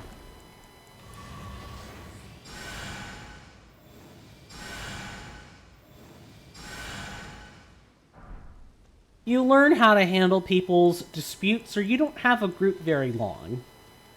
I think I held on to mine for about a year and a half. Started at the end of Mists of Pandaria. I'm talking about World of Warcraft, by the way. And right at the end of Warlords of Draenor was when it fell apart.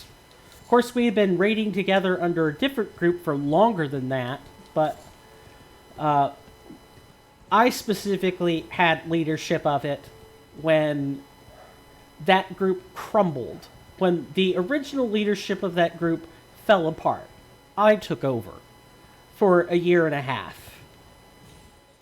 And those were both the best and worst possible time of my life since I've played an MMO. On one hand, I had come to personally respect and like a lot of people that I met with.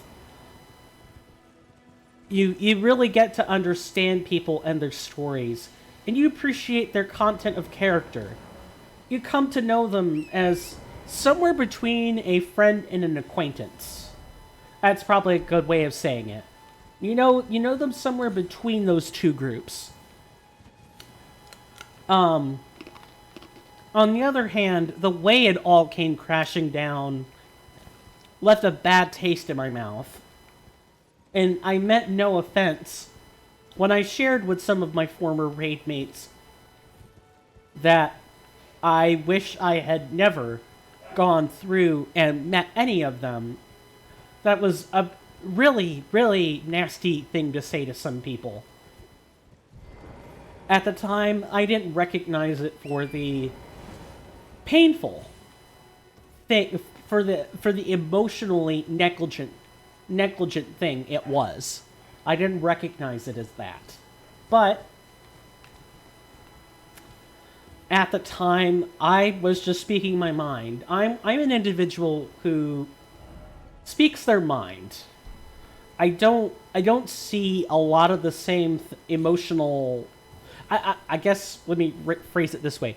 I don't have the same emotional intelligence or sensitivity that other people do. I quickly, of course, tried to clarify that what I meant is that I felt ill about the way things had gone down when my raid group broke up. I felt bad about how I managed it, how I handled it, and how it left a group of people who were once pretty friendly with each other almost venomously far apart. I didn't like that. But of course, it didn't come out right.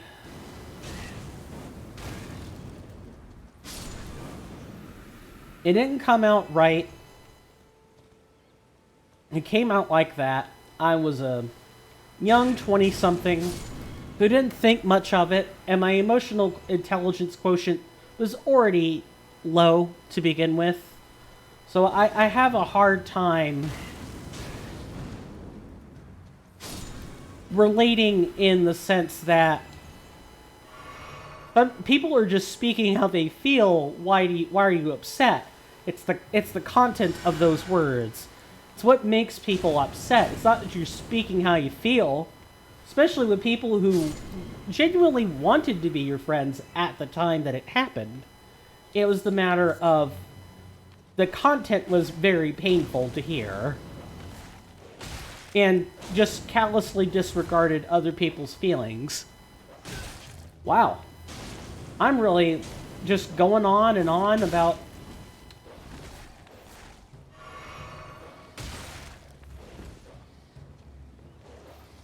stop. Just going on and on and on about previous raid experience. Well, doing endgame content in an MMO. I could talk about that stuff all day, and all night too. I have a lot of stories about, participating in various endgame content in World of Warcraft. I have a lot of stories about that stuff. Because it sort of formed the baseline for who I am as a person. I've dealt with some really bad people.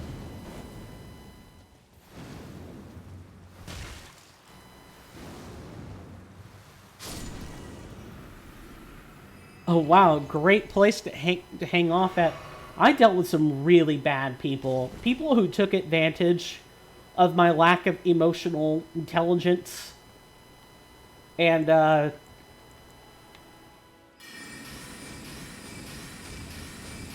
took advantage of the fact that I disliked lying back then.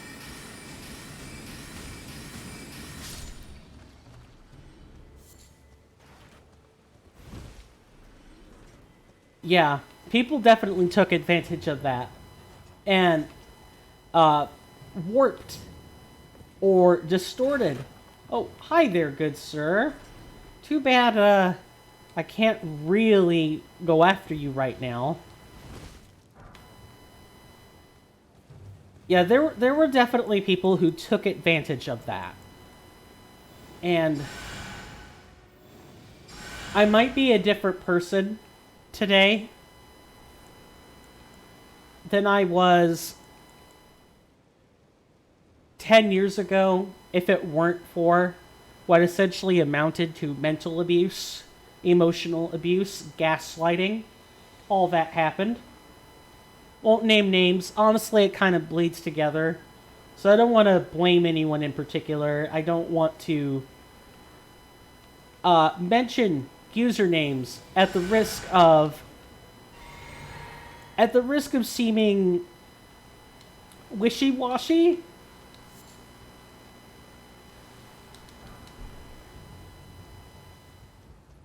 Or painting people who have changed, who have undergone earnest and robust spiritual growth in regards to the events that took place over my 10-year lifespan in that game. I don't want to paint them in an undue light. After all, I definitely wasn't blameless. I definitely said and did things that were abhorrently wrong.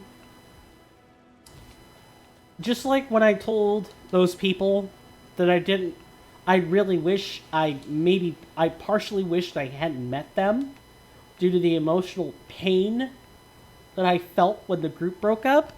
There were definitely things I told people that I shouldn't have. I definitely prodded and poked too much at people.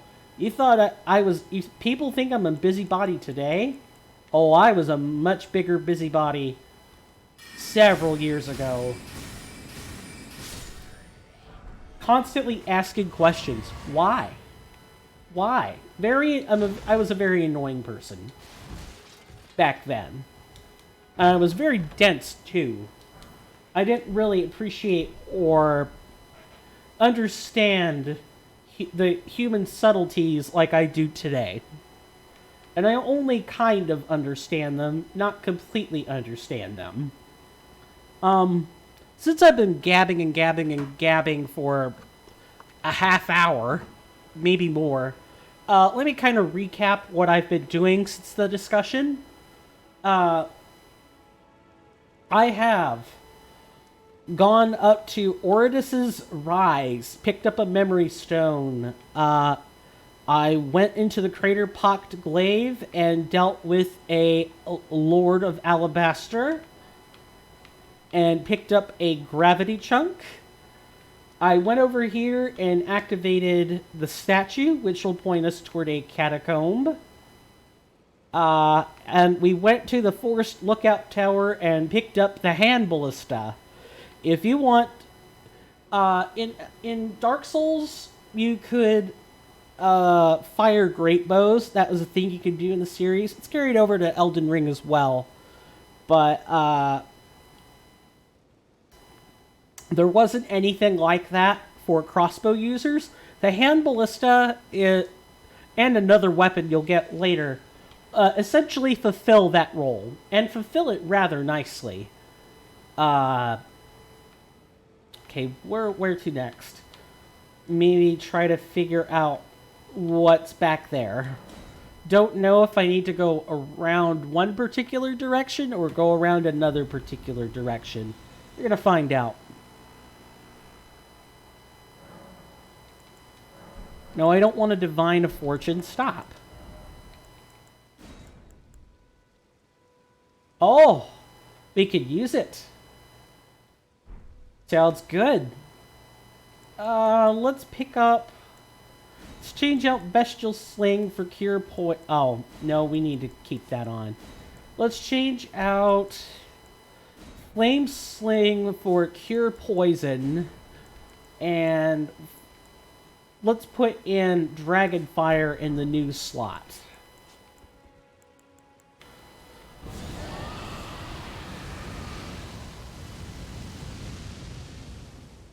So that is Dragonfire. That is what it does. It's very costly because we are a wizard. It would be almost as costly if we were a warlock. And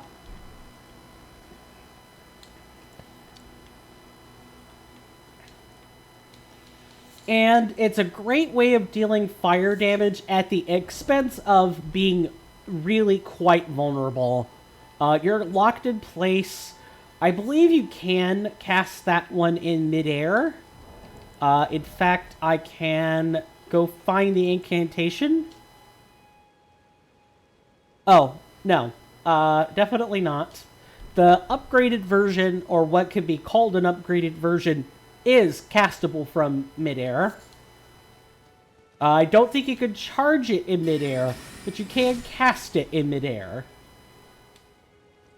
Which is great. There are honestly not enough sorceries and incantations that can be cast in midair.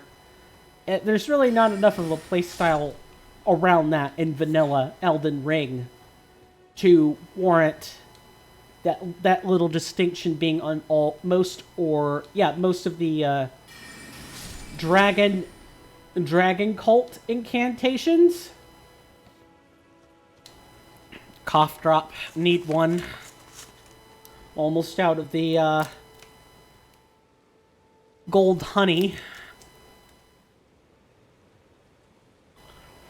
Maybe I have a secret deviated septum and I just don't know about it.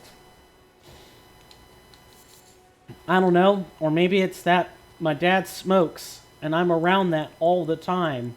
So I've got something of a smoker's sinus? I don't know if that's really the term I'd use for that, or if it's the appropriate term for it, but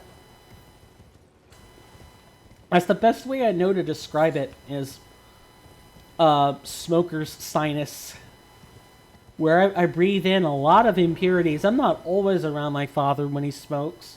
I'm usually not. But years and years and years of being around that, just passively, kind of clog up your sinuses, on top of other stuff. I'm also fat, which, oh, too emphatic, even for my own tastes. But being overweight, not surprisingly, definitely causes mucus buildup along with about 50 other health problems. If you don't want if you don't want all kinds of health problems, don't get overweight in the first place. That's my biggest piece of advice is don't ever get overweight. Stay in shape. It's super important. And don't exercise to death either. The exercising is really only going to solve about 40% of your problem. The other 30 to it solves 30 to 40% of your problem. The other 70 to 60% is solved almost entirely by diet and not inhaling a bunch of dangerous chemicals either. No processed foods. Whole foods only. Whole foods only. I have a plan in place. I either need to be by my lonesome so I can implement it in peace, or I have to find some way to balance the costs of going healthy with the people I live with so that they aren't forcibly cast into the diet along with me.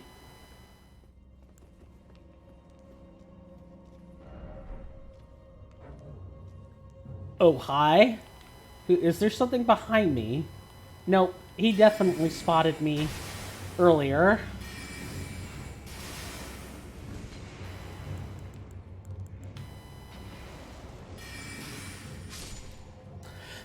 And catacombs are one of those places that things are definitely much closer than they appear. Only these small rooms like this reflect true distance.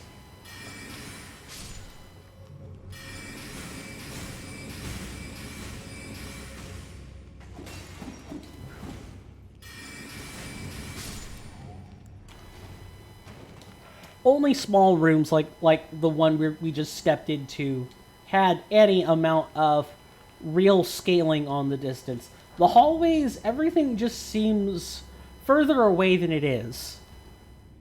So don't be afraid to cast spells in here. Just know that even though things are closer than they appear, you can still, have your spells blocked like this. So just pay attention, and you'll be fine. I'm not 100% sure what we're here for.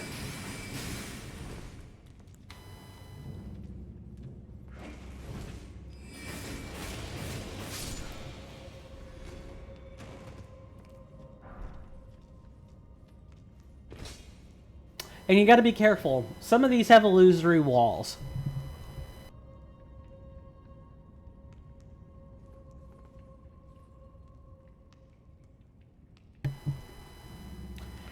The sneeze will either come to me or it won't.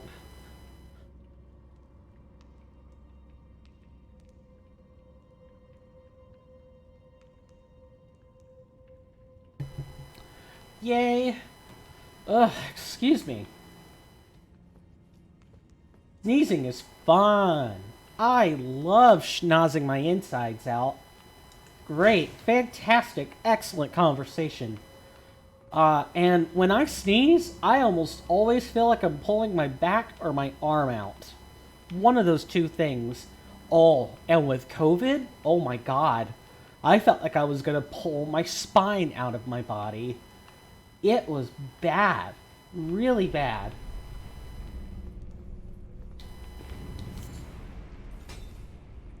Grody. Gross. Anyone else feel like they're jerking something when they sneeze? All the time. I normally it's back or arm. It's not usually. Okay. We need to get off this platform.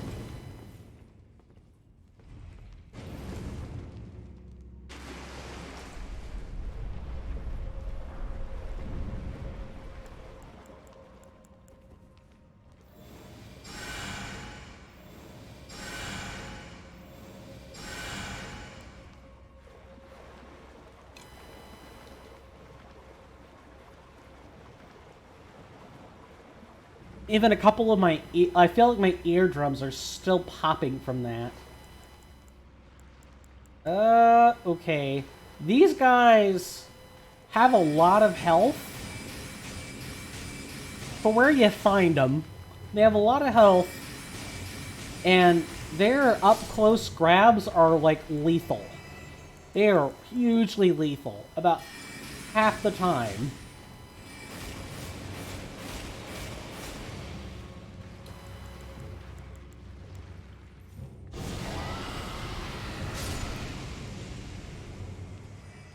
However, that dragon fire does do a lot of damage to them.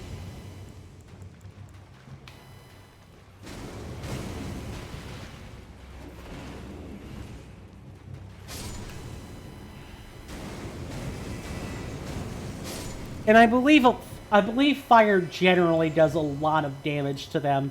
If and when we probably when more than anything get magma sorceries, we'll have access to that damage type, but for right now, we're mostly limited to magic damage. Which is fine. Honestly, Sorcerer is a lot better of a fit for us than Wizard is at this stage. And we'll actually bump into Warlock a lot, or bump into where Warlock is useful a lot more of the time than Wizard is. When that is the case, we will definitely switch to it and preferentially use those incantations.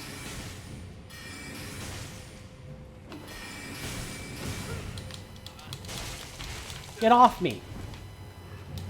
Yeah, see what I mean? Very deadly grabs. Very deadly grabs. And also, I'm fairly sure we fought all these before. Another lovely feature of the dungeon. Or the catacomb. All these guys constantly respawn. Constantly.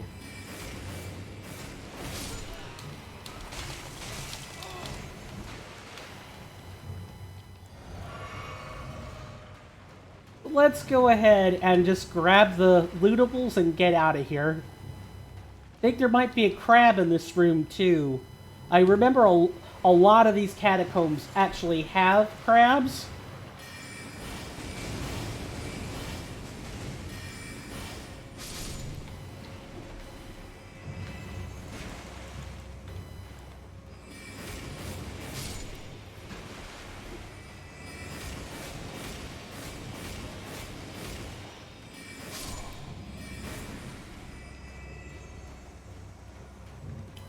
Those I do not believe come back.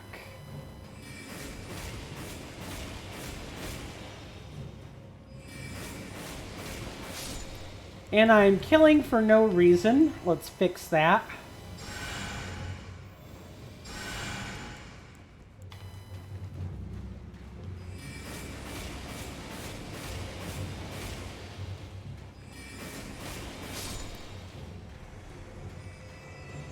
And the fact that the Carrion Slicer is a regenerator spell, it's just so good. All the regenerators are good in their own way.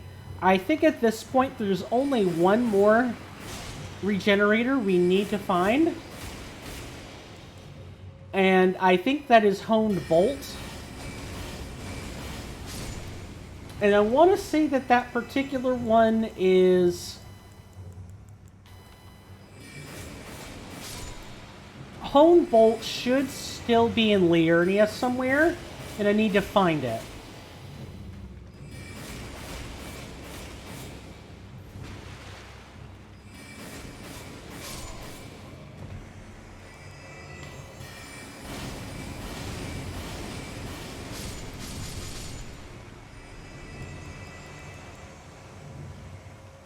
When in doubt, spray and pray. Actually, when in doubt in a FromSoft title, never spray and pray. Just run. Just run. Don't even think about it. Run. Run like your life depends on it.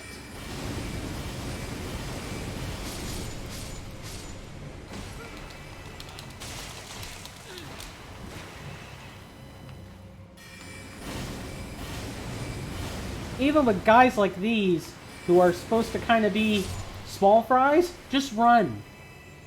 Don't even think. Don't even think of engaging them. Don't let them climb the ladder with you. Run. Flee. It is a decent place for soul farming, as long as you're not, rotting your brains out with, boredom.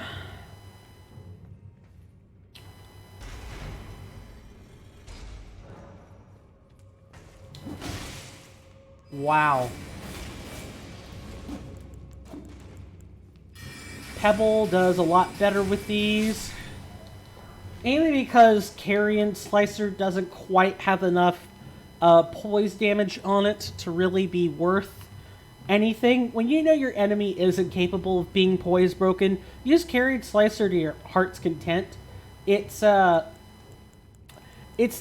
when you need the poise break for one reason or another that it's a bad idea to use it. And obviously, in a FromSoft game, you want to break poise a lot more than you're being poise broken. That's kind of the name of the game.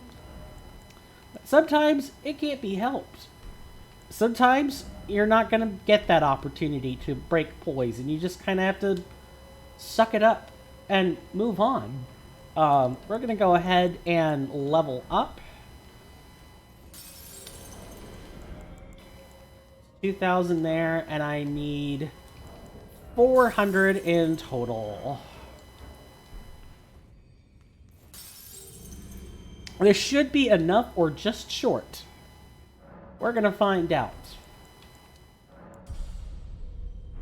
You might be saying, well, you don't have any spells that use Arcane, and you don't have a catalyst that scales with Arcane, so what's the point?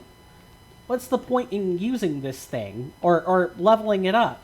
Well, Arcane helps with our item discovery. I think it's at 112 baseline. It's lower in Elden Ring, by the way. Item discovery, I think, is 110 or less. So having an item discovery of 120 can only help us when we go for all the gear farms. I might farm some gear off camera and try to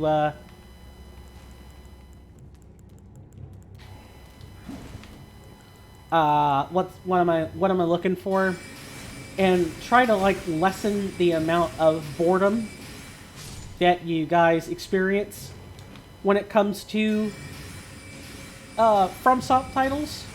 However, one thing I will say about grind games like that, if we're grinding, you can spend your channel points. We have Amperes here at Coinstamp 180, and in these hallowed halls, all you need to ask me anything that doesn't violate terms of service is 50 Amperes.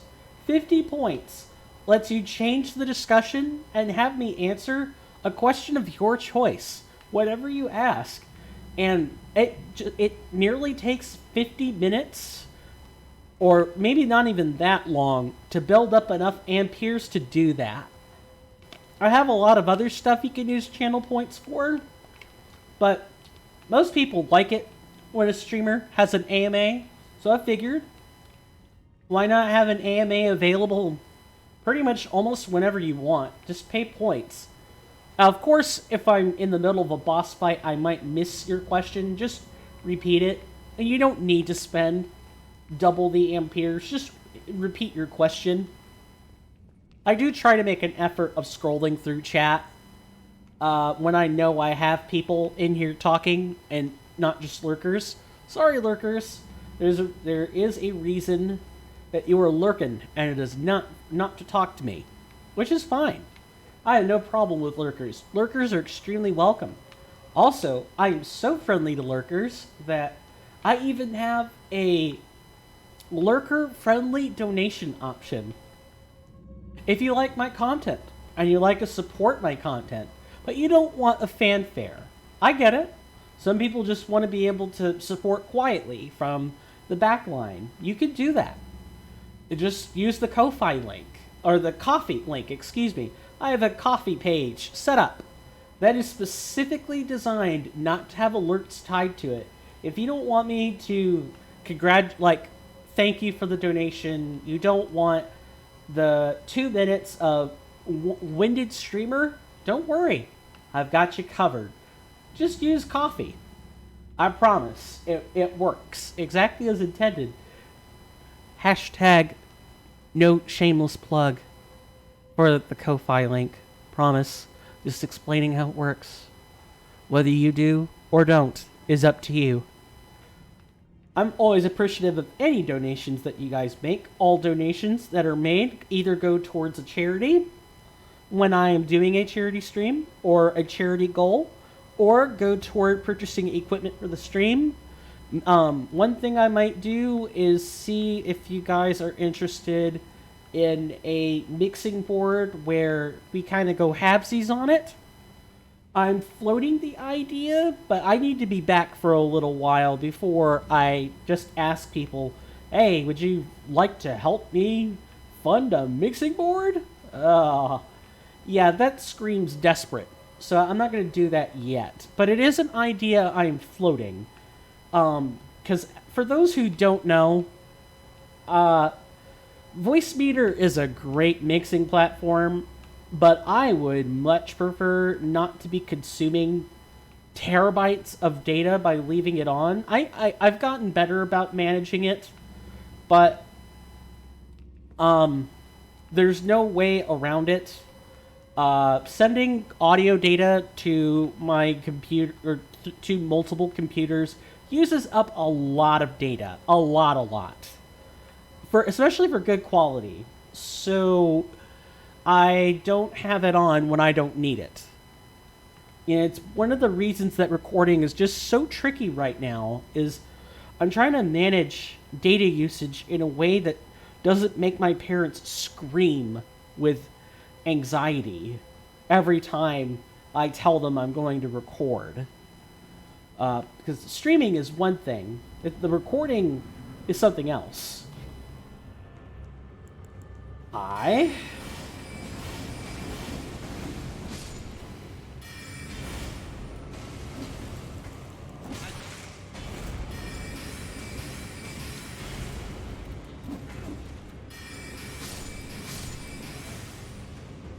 Any others? Yeah. This version of the Watchdog fight has ads. Just get rid of them first.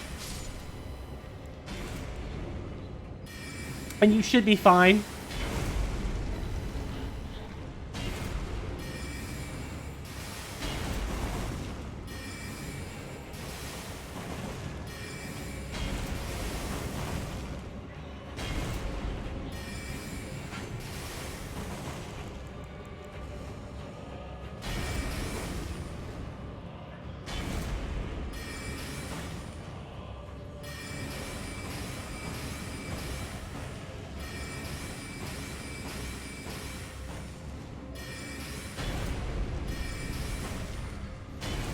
As our tools get better, this will get easier.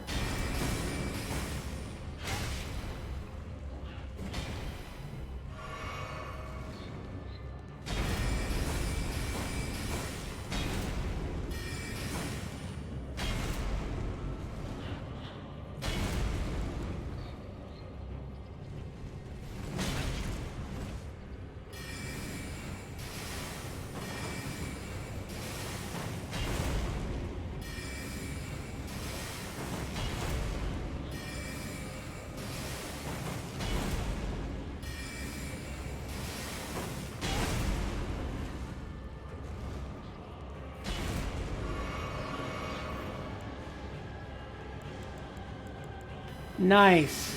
So all of them have that buff now. good to know.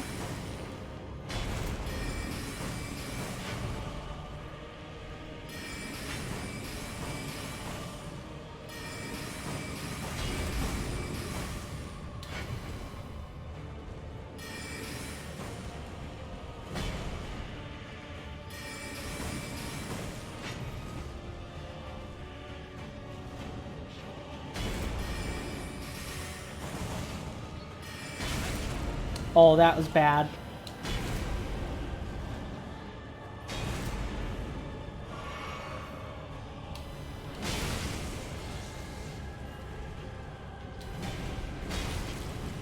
Oh, that could have been really bad.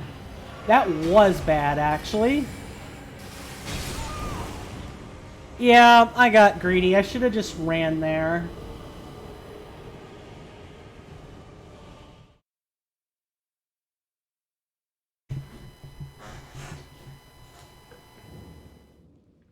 Well, that's just part and parcel for, you know, dealing with bosses like this. It's part and parcel. It comes with the business.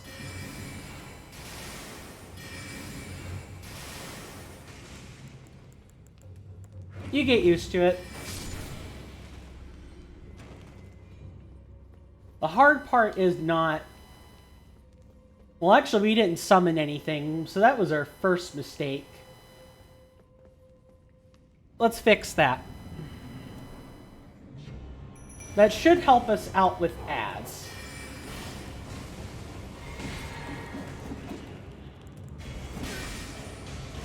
Not good.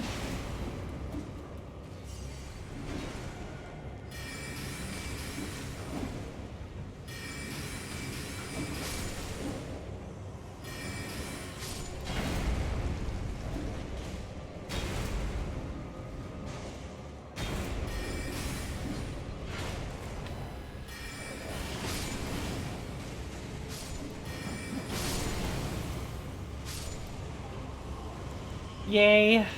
Got the ads, just didn't get them. And I didn't even pay attention to what they were doing.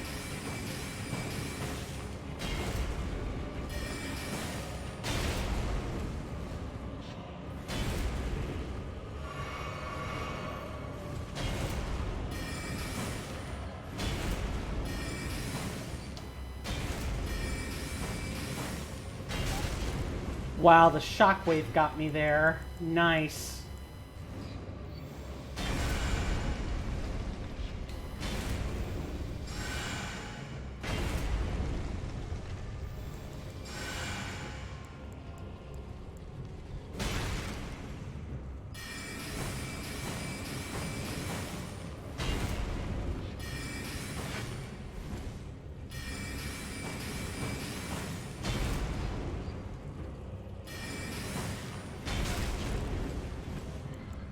That is not good.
Oh, that is not good.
Well, fun. Wait, what was that? Oh, I think that might have been because there... Yep, root resin. There's root resin here. Alright. We managed to clear out the catacombs. Good stuff, good stuff. I like clearing out catacombs. I like looting graveyards. Who doesn't? Awesome. Awesome loot. Alright. Let's warp back to a bond or a rest site, and we'll go over our next steps. Based on our current projections, it's going to take us about 2 episodes to get through. Actually, make that 3. It's going to take us probably 3 to get through Weaving Peninsula, and then it'll take us at least 2 to 3 to get us through Stormvale Castle. But that is our plan. Once we clear Stormvale Castle, our next steps are to probably go and start killing nighttime bosses, of which there are at least 4. We have Knight's Cavalry across this bridge. We have Deathrite Bird up here. And at this shack, we have the Bell-Bearing Hunter. Over here, right around here, right before the gate, is also a Knight's Cavalry. There might be a Deathrite Bird either here, I want to say here, more than anything else. There's this nice big plain. There's also something else we can do here, but it won't become useful to us until later. I'll point out what it is when we get there. But the basic plan right now is to just continue exploring Weeping Peninsula, and then after that, Stormvale Castle. Those are our 2 goals. Those are the 2 things we have in mind.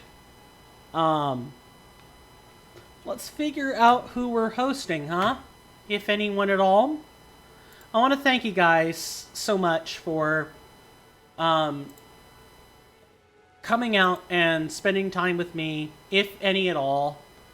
I want to be really sincere in that. I've come back recently, and I know it's been maybe a month since I've started, maybe a month, and it hasn't been easy. It's basically been 2 weeks of stream, 1 week of, house sitting, and then another week of stream, another week and a half. And our timetable has changed once in that time period. I hope it won't change again, but you know, it's college. Classes are gonna just come up when they're gonna come up. Nothing much you could do about that. Uh, but I want to. I'm thankful all the same. I really am. Let's see. Can't tell who would be better for this. So the two I'm thinking of for host are Gino Bacino and Squillakilla. I believe both are Canadian. So if you guys like Canadian streamers, you will love them. Both are doing Elden Ring content. If you guys were here for Elden Ring, you will like vanilla Elden Ring content with them. Gino Bacino is doing a no-hit challenge or a hitless challenge, personal best record of 3. Squillakilla is doing an enemy and item randomizer mod. So I think because you guys like modded like you're here for modded content, you wouldn't be here otherwise. My preference would probably be for Squilla himself. I believe he also made a recent return, so he would, well, I'm not 100% sure, but those are pretty much our options. There are some others, but most of them are doing other stuff. If Bob Ross were here, I'd probably port you over to there. But today, I think we're gonna give one of these two the attention, and I think my preference is for Squilla. So, Friday will be some Blasphemous. We desperately need a break from Elden Ring. The next time we'll make progress on this is Sunday. I might farm up some runes in my off time, but I have 4 games that I'm trying to manage, and it's rough. I may have to drop or suspend some projects depending on what this term's gonna look like. We'll see. But for now, I really want to thank you guys again. I look forward to bringing you more content. I still am trying to rekindle my old style. I know that my struggle with words is not everyone's cup of tea. And on top of that,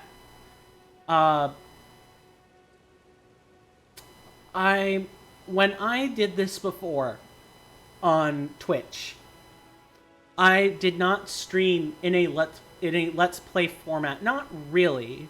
I streamed more like a traditional player, where we kind of just played the game, and whatever interactions came of it, they happened. But I've been wanting to do Let's Plays for a while now.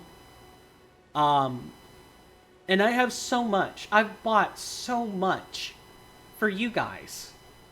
I went and bought Inscription.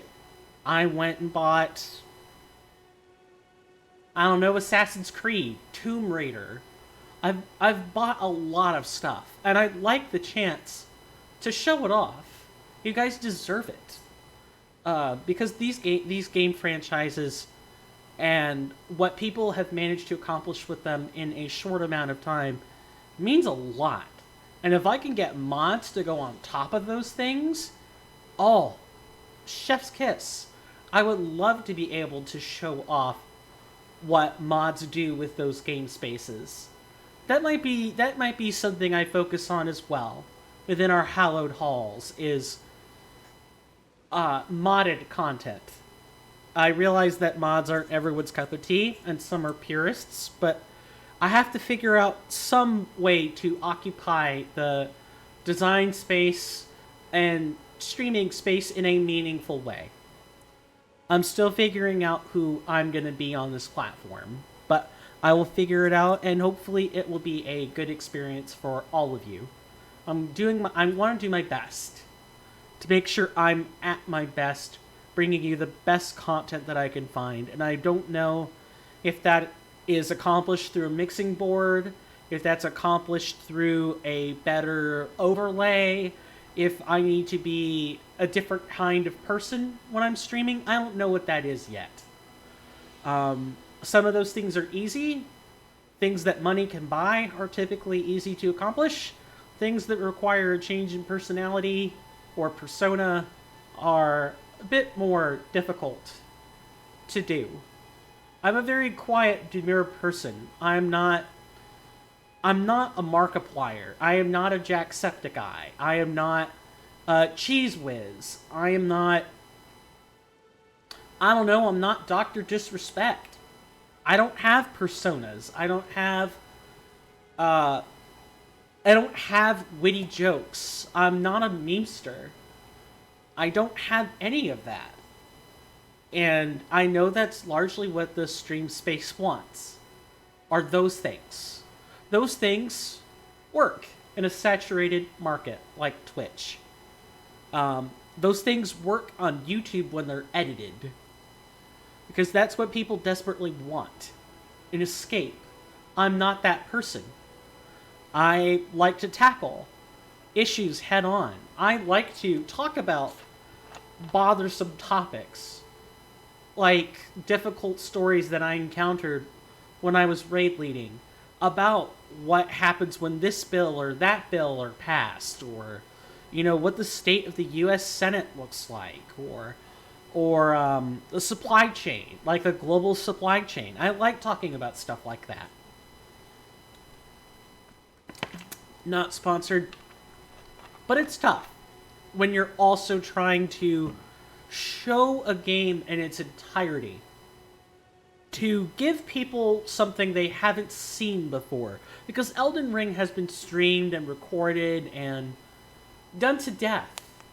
Dark Souls 3 is the same way. It's been done to death. You gotta mod it to spice it up. You have to mod it to make it interesting. Seeing X player do Ronnie's ending 5,000, like the 500th time, is cliche. Someone hanging out with Fia for their 500th time, their 50th time, is stale. Going for the chaos ending the 10th time in a row, or any percent like 1,000 times in a row, is stale. It's stale and is uninteresting by itself. So I'm hoping that this modded experience with Elden Ring Reforged, great mod author, they are definitely deserving of praise, and they do so much for their mod. The only time they get help is for graphics. Hitboxes, spell mechanics, all of it. Anything that remotely resembles a piece of code is something that Kernifer has worked on. A one-man wrecking crew. One-person wrecking crew. Human, like mankind, human, but yeah, a one-person wrecking crew. That's amazing. All by themselves. Amazing. They deserve more attention. And I'm small, but I think it's worth covering this mod for exactly that reason. They deserve it. But we've gabbed too long. I kind of unloaded right at the end, and I'm sorry about that. But I figured that now is as good a time as any to heap praise upon the mod and to sort of lay out our plans and what my overall goal is. This is episode 8, by the way, and it's happening. But I'm CoinStamp180, otherwise known as Swirling Vortex 09 on YouTube, and this has been a Elden Ring Reforged stream, episode 8. I look forward to our future episodes together. Stay safe, and know that my hallowed halls, my halls of storms, are always welcome to you. You may recharge here anytime you wish. And with that, I will see you guys later. Take care.